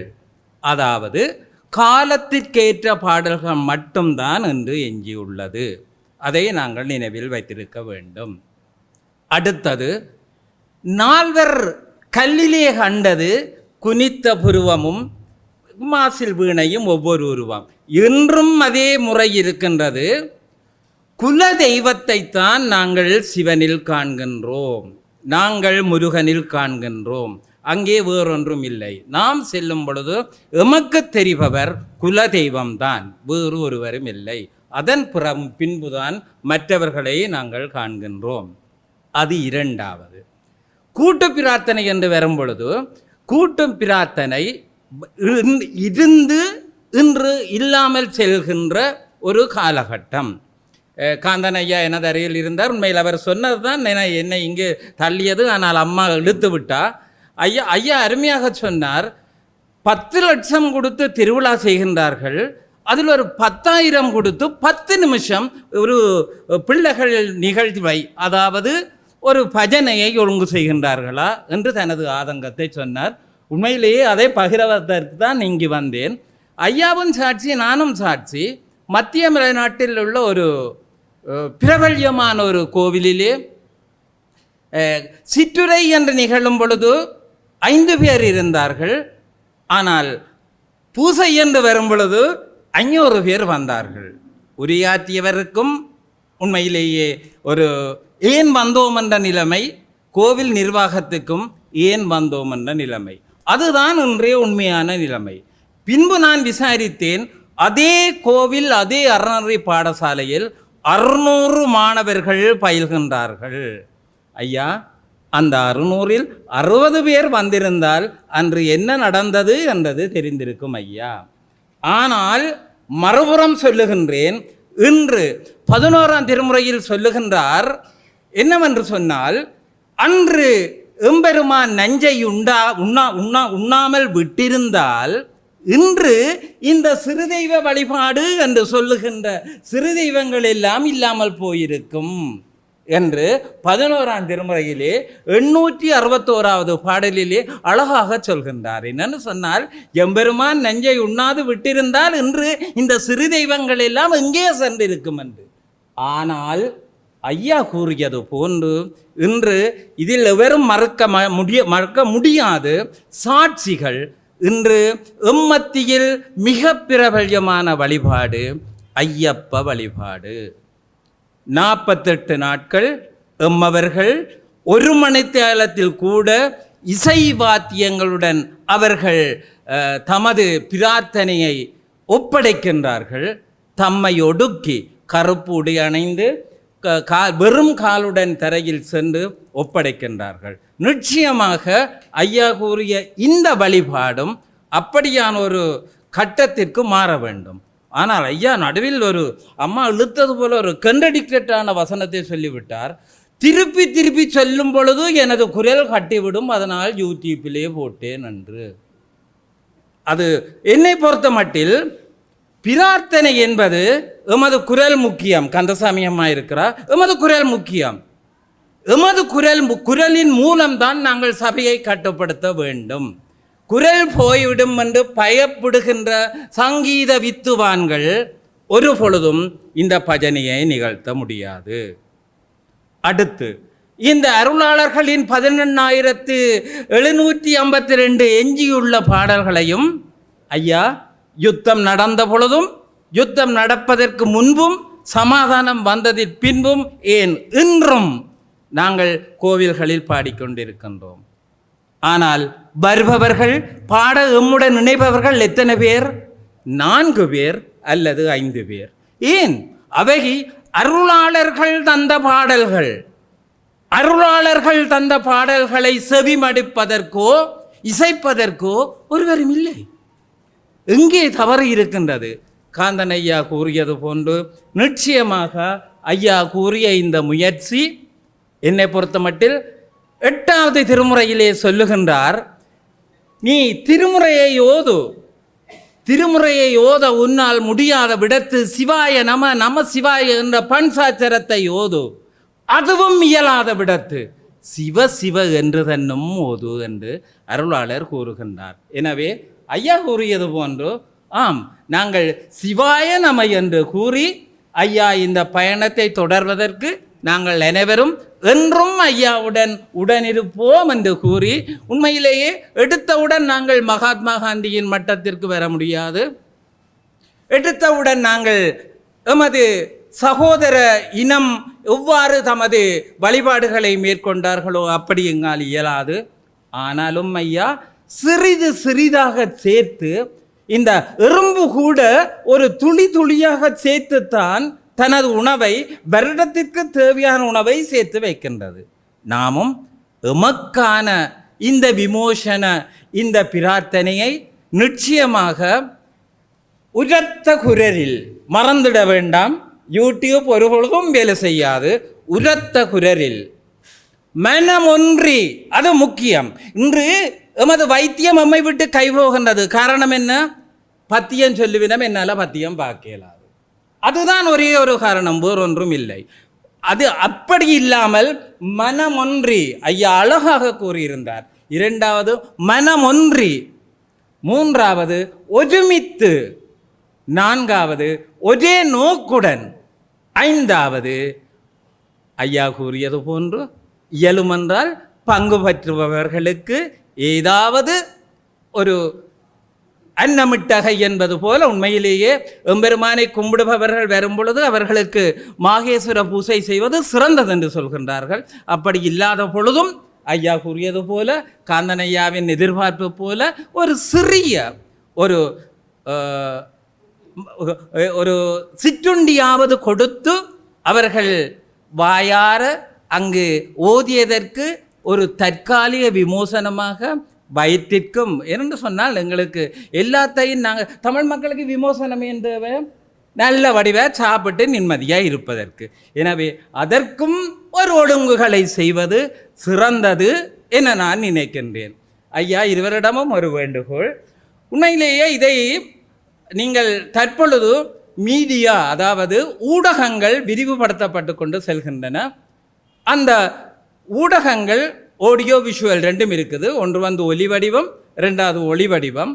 நீங்கள் இந்த ஒவ்வொரு இப்போ 2 சம்பவம் மட்டும் இந்த யூடியூப்பில் இருக்கின்றது. அதை அத்துடன் மேலதிகமாக ஒரு குழுவை சேர்த்து அந்த குழுவாக இந்த பஜனை எப்படி இயங்குவது என்று ஒரு மொடல், ஒரு மொடியூலின் மொடல் ஒன்றை நீங்கள் அதில் போடுவது நான் நினைக்கின்றேன். நிச்சயமாக அது ஒரு இப்பொழுது அது ஒரு பேச்சாகத்தான் தெரிகின்றது. அந்த யூடியூப்பில் நான் எந்த பார்வையில் சொல்லுகிறேன், அது ஒரு பேச்சோ அது ஒரு தேவாரம் சொல்லுவது. நானோ கந்தசாமி அம்மாவோ நிருதர்மரம் மற்றவர் படிக்கல சொல்கிற மாதிரி தான் எனது காதுக்கு தெரிகின்றது. ஆனால் பிரார்த்தனை என்னும் பொழுது ஒரு ஐயப்பன் கோவிலுக்கு சென்று பாருங்கள், என்ன அழகாக ஒருவர் சொல்லும் பொழுது அனைவரும் ஒருமித்து தம்மை மறந்த நிலையில், அது மிக முக்கியம், தம்மை மறந்த நிலையில் சில கிளிப், அதாவது ஒளி வடிவங்களை சேர்த்து இன்னும் ஊக்கப்படுத்துங்கள். ஏனென்றால் அப்பொழுதுதான் உண்மையான பலன் கிடைக்கும். நாங்கள் துண்டு துண்டாக செல்லும் பொழுது பலன் கிடையாது என்று கேட்டுக்கொண்டு ஐயா கூறியது போன்று நான் கணபதிக்கு எதிரானவரோ 6 சமயங்களுக்கு எதிரானவரோ அல்ல. ஆனால் வேண்டத்தக்க தருவோய் நீ, வேண்ட முழுதும் தருவோய் நீ என்று பாடியது சிவபெருமானை, கணபதியே அல்ல. எனவே எம்பெருமானாம் முழுமுதற் கடவுளாம் சிவனது சிவாய நம என்ற பஞ்சாட்சர மந்திரத்துடன் இந்த பிரார்த்தனையை தொடங்கி ஒரு 4-5 செட், இப்போ உதாரணமாக இன்று இதில் நீங்கள் ஒரு 10 பேர் சேர்ந்து அந்த பிரார்த்தனை சேர்ந்தால் அதை போட்டிருந்தால் அந்த குழு என்பதற்கான அடையாளம் தெரிந்திருக்கும். அதையும் போட்டு முன்னோக்கி கொண்டு செல்லுங்கள். பாடசாலைகளை அணுகுங்கள். அறநெறி பாடசாலைகளை அணுகுவோம், அணுகுங்கள் அல்ல, அணுகுவோம். பாடசாலைகளை அணுகுவோம், கோவில் நிர்வாகங்களை அணுகுவோம். இதை முன்னெடுத்து செல்வோம். இதனால் நாம் இழக்கப் போவது எதுவும் இல்லை. கிடைக்காது விட்டாலும் பரவாயில்லை, இழக்கப் போவது எதுவும் இல்லை. எனவே இந்த முயற்சியை முன்னெடுத்து செல்வதற்கு நாம் அனைவரும் பங்காளர்களாக உங்களுடன் கைகோப்பதற்கு என்றும் தயாராக உள்ளோம். இந்த முயற்சியை கைவிட வேண்டாம், தொடருங்கள் ஐயா. என்றும் எம்பெருமான் உங்களுடன் இருப்பார். இன்பமே சூழ்க, எல்லோரும் வாழ்க என்று நாங்கள் பஞ்சபுராணம் ஓதுகின்றோம். இந்த வசனம் யாரென்னு சொல்லுகின்றோமா? இல்லை. இது இருப்பது மேன்மைகொள் சைவ நீதி விளங்குக உலகமெல்லாம், இன்பமே சூழ்க, எல்லோரும் வாழ்க. இருந்தது, இருப்பது, இருக்கப் போவது, நாங்கள் மறந்தது, மறந்து கொண்டிருப்பது, அழியப் போவது. இன்பமே சூழ்க, எல்லோரும் வாழ்க. திருச்சிற்றம்பலம். அனைவருக்கும் வணக்கம். இன்று தமிழ்ச்சங்கத்தில் இந்த இலக்கிய களத்தில் புதிய களம் ஒன்று அமைக்கப்பட்டுள்ளது. அந்த புதிய களம் வந்தவர்களுக்கு பிரயோசனமாக இருக்கும் என்று நான் நினைக்கிறேன். ஆனால் ஐயாவுடைய கருத்தில் சில திருத்தங்கள் அவசியமாக எனக்கு தெரிகிறது. ஒன்று, நாங்கள் தமிழ் மக்களை பாதுகாப்போம் என்று செய்கிறதென்று சொன்னால் யாவரும் ஊரே எல்லாரும் தொடங்குகிறோம். அப்போ எல்லாரும் முன்பிட்டு கடவுளுக்கு தெரியும் யாருக்கு என்ன தேவை என்று. அதை அவர் கொடுப்பார், நாங்கள் அவரிடம் வேண்டுவோம். தமிழ் மக்களுக்கு மட்டுமென்று கேட்கிறது நான் முற்றாக எடுக்கிறேன். என்னென்றால், இந்த அடிபாட்டு நேரத்தில் அவர்களுக்கு உதவி செய்ய போகின்ற பொழுது எங்களோட தமிழ் மக்கள் நியாயமான ஆட்கள் அது அவர்களுக்கு போகிறதையே சுரண்டி கொண்டு போன காலம் இருந்தது. எங்களோட வந்த டிரைவர் ஒரு சிங்கள ஆள் ரோட்டுகளில் அந்த கடையில் இருக்கிற போத்திரில் பொறுக்கி கொண்டு, அது பெரிய 5 லிட்டர் போத்திரில் பொறுக்கி கொண்டு வந்து அந்த கேம்பில் உள்ள ஆட்களுக்கு கொடுக்குறார். அவரால் செய்யக்கூடிய ஒரு விடயம். ஆனால் சிங்கள மக்கள் முழு பேரும் எதிரிகள் அல்ல. அவர்களும் பிரார்த்தனை செய்தார்கள். அவர்களோட நோக்கம் இல்லை, சம்பளத்துக்காக போனவர்கள் சாகிறார்கள். அவர்களை நோக்கி அவர்கள் தவம் இருந்தார்கள், பிரார்த்தனை செய்தார்கள். அவங்களுக்கு விமர்சனம் கிடைத்தது. அதுதான் உண்மை. நானும் இன்றைக்கு சொல்கிறேன்னா நாங்கள் செய்வோம் விரோசனம், எங்கட மனநிலை மாற வேணும். பன்சலையில் ஐஸ்கிரீம் கொடுக்குறாங்க கப்பில், அந்த சனம் வரிசையில் நின்று வாங்குது, புனிதமாக வாங்குறாங்க. நாங்கள் சைவ கோயிலில் பிரசாதம் கொடுத்தால் அதை தட்டி கொட்டி போட்டு போகிறோம். எங்கட மனநிலை எப்படி இருக்கு? அதிகமான கோயில்களில் இதை நான் அவதானிக்கக்கூடியதாக இருந்தது. ஆனால் ஒரு சில கோயில்களில் அது விதிவிலக்காக இருக்கின்ற சனம் வரிசையில் போய் வாங்குது, அது பழக்கம். அப்போ நாங்கள் முதல் மாற வேணும், மற்றவர்களுக்கும் கிடைக்க வேணும் என்று நினைக்க வேணும். நமக்குரிய பங்கை மட்டும்தான் நாம் எடுக்கிறதுக்கு யோசிக்க வேணும். நாங்கள் இதில் பார்த்தா ஒரு கையில் வேண்டிக் கொண்டு அந்த கையை ஒழிச்சு கொண்டு அடுத்த கையை நீட்டுறாங்க. அப்படியா இருந்தால் பின்னிக்கு நிற்கிறவரும் மனுஷர் தானே, அவரும் ஒரு அடியவர் தானே. அதை இங்கட மனம் நோகாமல் அது யோசிக்காமல் கோயிலில் போய் பிரார்த்தனை செய்து பிரயோசனம் இல்லை. முதல் மனநிலை மாற வேணும். நாங்கள் சின்ன வயசில் இருக்கிற பொழுது கோயில்களில் பிரார்த்தனை நடக்கும், பிரசங்கம் நடக்கும். அதில் கிருபானந்த வாரியர் வருவார், நியாயமான காரணங்கள் நியாயமான தத்துவங்கள் எல்லாத்தையும் சொல்லுவார். ஆனால் அவர் சொல்கிற உண்மையாக அறியாமல் அவர் சொன்ன பகுதியை மட்டும் எடுத்துக்கொண்டு போன காலமும் இருக்குது. ஆனால் அப்படியான பிரசங்கமும் அதுகளும் இப்போ கோயில்களில் குறைஞ்சி கண்டு வருது. ஐயா சொன்ன மாதிரி 25 மேல கூட்டத்தை கொண்டு வந்து வச்சு அடித்து காதப்படதாக்கிறத விட அதில் ஒரு கூட்டத்தை செலவழிக்கிறத வச்சு ஒரு பிரசங்கம் செய்தால் அது நியாயமான ஆட்களுக்கு பிரயோசனமாக இருக்கும். அதை நீங்கள் ஒரு கருத்தில் எடுத்து நாங்கள் எல்லாத்திலையும் நாங்கள் திருந்த வேணும் என்று தான் நான் சொல்லுகின்றேன். மற்றவர்கள் திருத்தையில் அது நம்மால் ஒருத்தரையுமே நாங்கள் மாற்ற முடியாது. ஆனால் நாங்களாக உணரும் பொழுது நாங்களாகவே திருந்தி கொள்ள வேணும். இதை நீங்கள் பார்க்கணும். இந்த முறை திருக்கதீஸ்வரத்தில் இரவு நேரம் 3 மணிக்கு நாங்கள் ஒரு வேலையில் இருந்தாங்க. 3 மணிக்கு வெளியில் போகின்ற பொழுது பெரிய கியூ ஒன்று நிற்கிறது, கிட்டத்தட்ட 2 மைல் தூரம். அந்த மக்கள் 2 மணி நேரம் அந்த தண்ணியையும் தலையில் வச்சுக்கொண்டு முழுகி போட்டு அந்த சாமத்தில் தண்ணியையும் வச்சுக்கொண்டு அவ்வளவும் சேர்ந்து ஈரத்தோடு திரிகிறாங்க. அவர்களுக்கு எந்த விதமான பாதிப்பும் வந்ததாக எங்களுக்கு கிடைக்கவில்லை. அங்கே என்ன நடக்குது? உண்மையான பிரார்த்தனை நடக்குது. சிவசிவா சிவசிவான்னு சொல்லி அந்த சத்தம் மட்டும்தான் கேட்குது. அப்போ உண்மையான பிரார்த்தனை எங்கே நிகழுதோ அங்கே எங்களுடைய மனம் அமைதி பெறுது. ஒரு குறிப்பிட்ட நேரத்தில் நாங்கள் மற்றதுகளை மறந்து ஒரு தியானம் இருக்கிறோம். அது உண்மையான தியானம். நீங்கள் ஐயர் சொன்ன மாதிரி கோயிலில் போனால் ஐயர் என்ன செய்துட்டு போட்டு அவரை பற்றி நாம் சிந்திக்க இயலாதான்னு சொன்னதானே. யாரையும் திருத்த இயலாது, அவரவர் திருந்தினா தவிர. நாங்கள் போய் எங்கட கடமையை முடிச்சுட்டு வருவோம். அதை நீங்கள் எடுத்து ஒவ்வொருத்தரும் ஏதாவது அவர் சொன்ன மாதிரி யூடியூப்பில் போடுறது. இன்றைய நிலையில் ஐயா இந்த ஐடியா நல்ல என்னண்டா யாருக்கும் பொழுதுபோக்கில் விட்டால் யூடியூப்புக்கெல்லாம் போயிடும். அதில் இப்படியான வசனங்கள் வரைக்குள்ள அவருடைய பொழுதுபோக்காக இருந்தால் கூட அதை வாசிக்க அவர் தலைக்குள்ளே போய் அவர் ஒரு 10 பேரையாவது மாற்றி அமைக்குமா இருந்தால் அந்த யூடியூப் செய்தி பெரிய செய்தியாக இருக்கும். அதனால் அது கூடி ஒரு முயற்சியாகத்தான் இருக்கும்.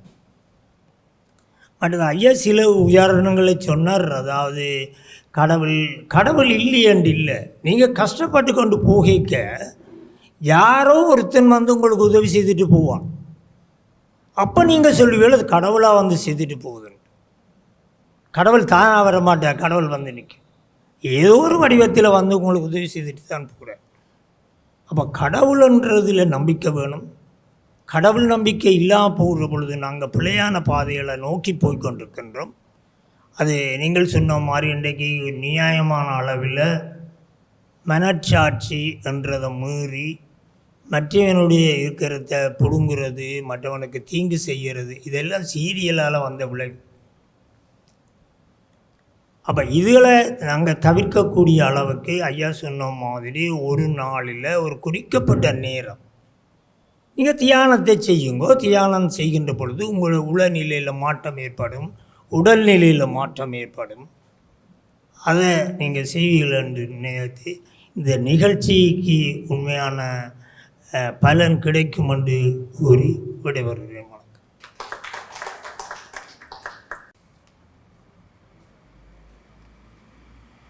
நான் ஒரு 2 விஷயத்தை மட்டும் சொல்லி என்னுடைய பதிலாக விளக்கமாக அப்படியே முடிக்கிறேன். கேட்கல? சரி. முதலாவது, நான் இது சம்பந்தமாக இறை அருளாலே போன வருடம் எனக்கு இந்து சமய கலாச்சார திணைக்களத்தின் அரை ஒழுங்கிலே திருக்கேஸ்வரத்திலே 300 அறநெறி பாடசாலை ஆசிரியர்கள் முன்னிலையிலே ஒரு பிரசங்கம் செய்ய சந்தர்ப்பம் கிடைத்தது. பிறகு நல்ல ஆதீனம் மண்டபத்திலேயும் அதே அளவு ஆட்கள் பிரசங்கம் செய்ய சந்தர்ப்பம் கிடைக்கும். இதே மாதிரி கிளிநொச்சி மாவட்டத்திலேயும் எனக்கு சந்தர்ப்பம் கிடைத்தது. நான் ஒரு உதாரணம் சொல்கிறேன். இந்த திருக்கேஸ்வரத்தில் நடந்த அந்த பிரசங்கத்திலே மக்கள், அந்த ஆசிரியர்கள் எவ்வளவு ஆதங்கப்பட்டார்கள், எவ்வளவு உணர்ச்சி வசப்பட்டார்கள் என்பதை கண்முன்னாலே கண்டேன். நாங்கள் தவறு செய்து விட்டோமே, நாங்கள் பிரார்த்தனை செய்யாமல் விட்டுவிட்டோமே என்ற இதை மக்கள் என்று அவர்கள் தாங்களாகவே எழுந்திருந்து, ஐயா என்னுடைய பிரார்த்தனை ஒரு புத்தகத்தில் இருக்கிற அந்த பஜனையை நீங்கள் எங்களோட சேர்ந்து படியுங்கோண்டு அவர்கள் தாங்களும் எழும்பி இருந்து அந்த ஒரு நீட்டு பஜனை, அந்த பஜனையை நான் சொல்ல சொல்ல திரும்ப கேட்டு திரும்ப அவர்களும் சேர்ந்து படித்தார்கள். உண்மையாக அந்த நேரம் அவர்கள் பசியோட சாப்பாட்டுக்கு போகிற நேரம் எல்லாத்தையும் மறந்து உணர்ச்சி வசப்பட்டு இதனை கேட்டு அவர்கள் படித்தார்கள். அந்த கூட்டம் நடந்து கொண்டிருக்கும் பொழுது அந்த இந்து சமய எல்லாத்தையும் கலாச்சாரத்துக்கும் சம்பந்தப்பட்ட விதுர விக்ரமநாயக்க அமைச்சரும் அந்த மேடைக்கு வந்தார். வரும்பொழுது அவருடைய பேச்சை நான் சிங்களத்தில் இருந்து தமிழை டிரான்ஸ்லேட் பண்ணுற சந்தர்ப்பத்தை என்ன கேட்டார்கள், செய்தும் கொடுத்தேன். அது அப்படி ஒன்று நடந்தது. இதை நான் சொல்ல வர்றேன் என்றால், மக்களுக்கு அந்த விழிப்புணர்ச்சியை கொடுக்கும் பொழுது அவர்களுக்கு இந்த பிரார்த்தனையினுடைய முக்கியத்துவம் தெரிய வருகிறது. மற்றது இன்னும் ஒரு விவரங்கள் இவர் சொன்னார்கள்.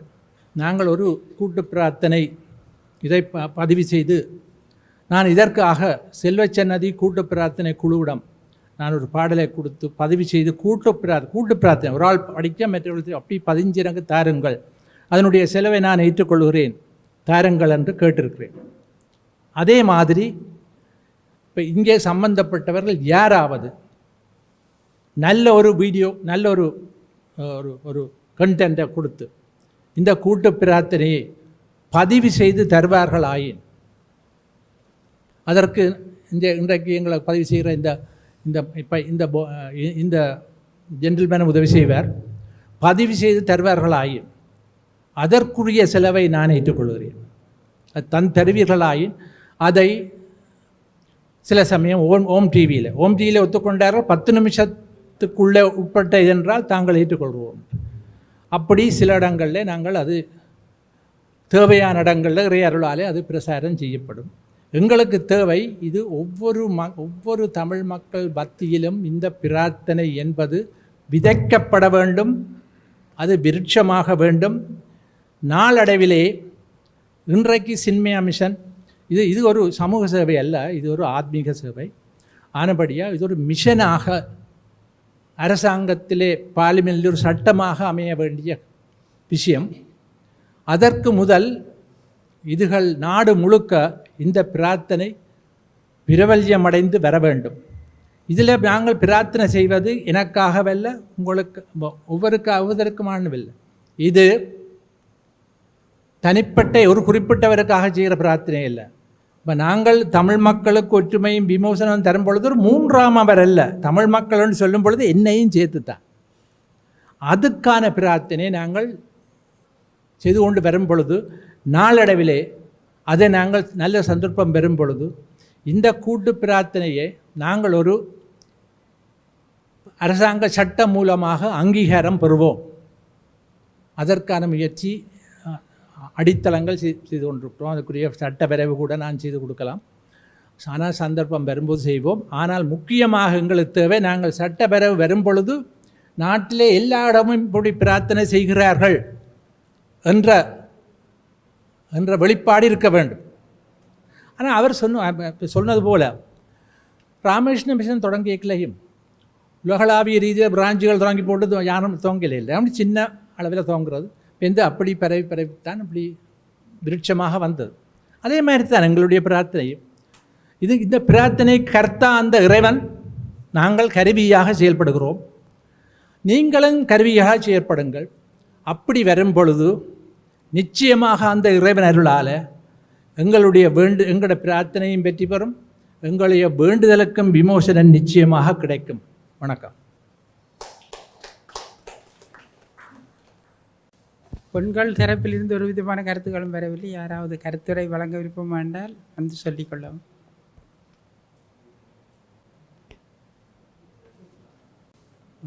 இந்த அருமையான ஒரு உரையை ஆற்றி அமர்ந்திருக்கின்ற சங்கமலையா அவர்களுக்கு தமிழ்ச்சங்கத்தின் சார்பில் ஒரு சிறிய ஒரு அன்பளிப்பு வழங்கப்படும். அதை யார் வழங்க வேணும்?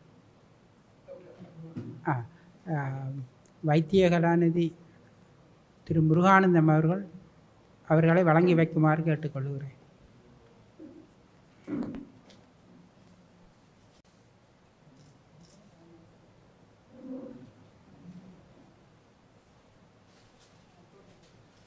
இந்த கூட்டத்தை நிறைவு செய்கிற நேரம் வந்திருக்கிறது.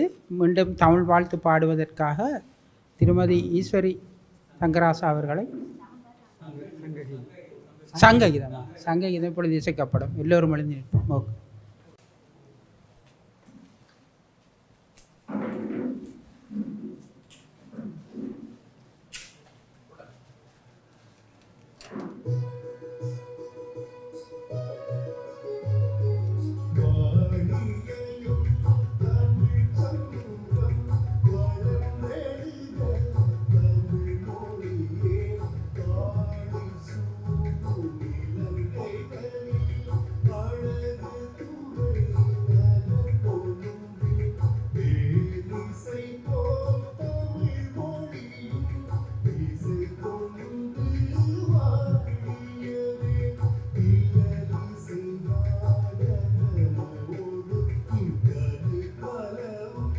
Dicen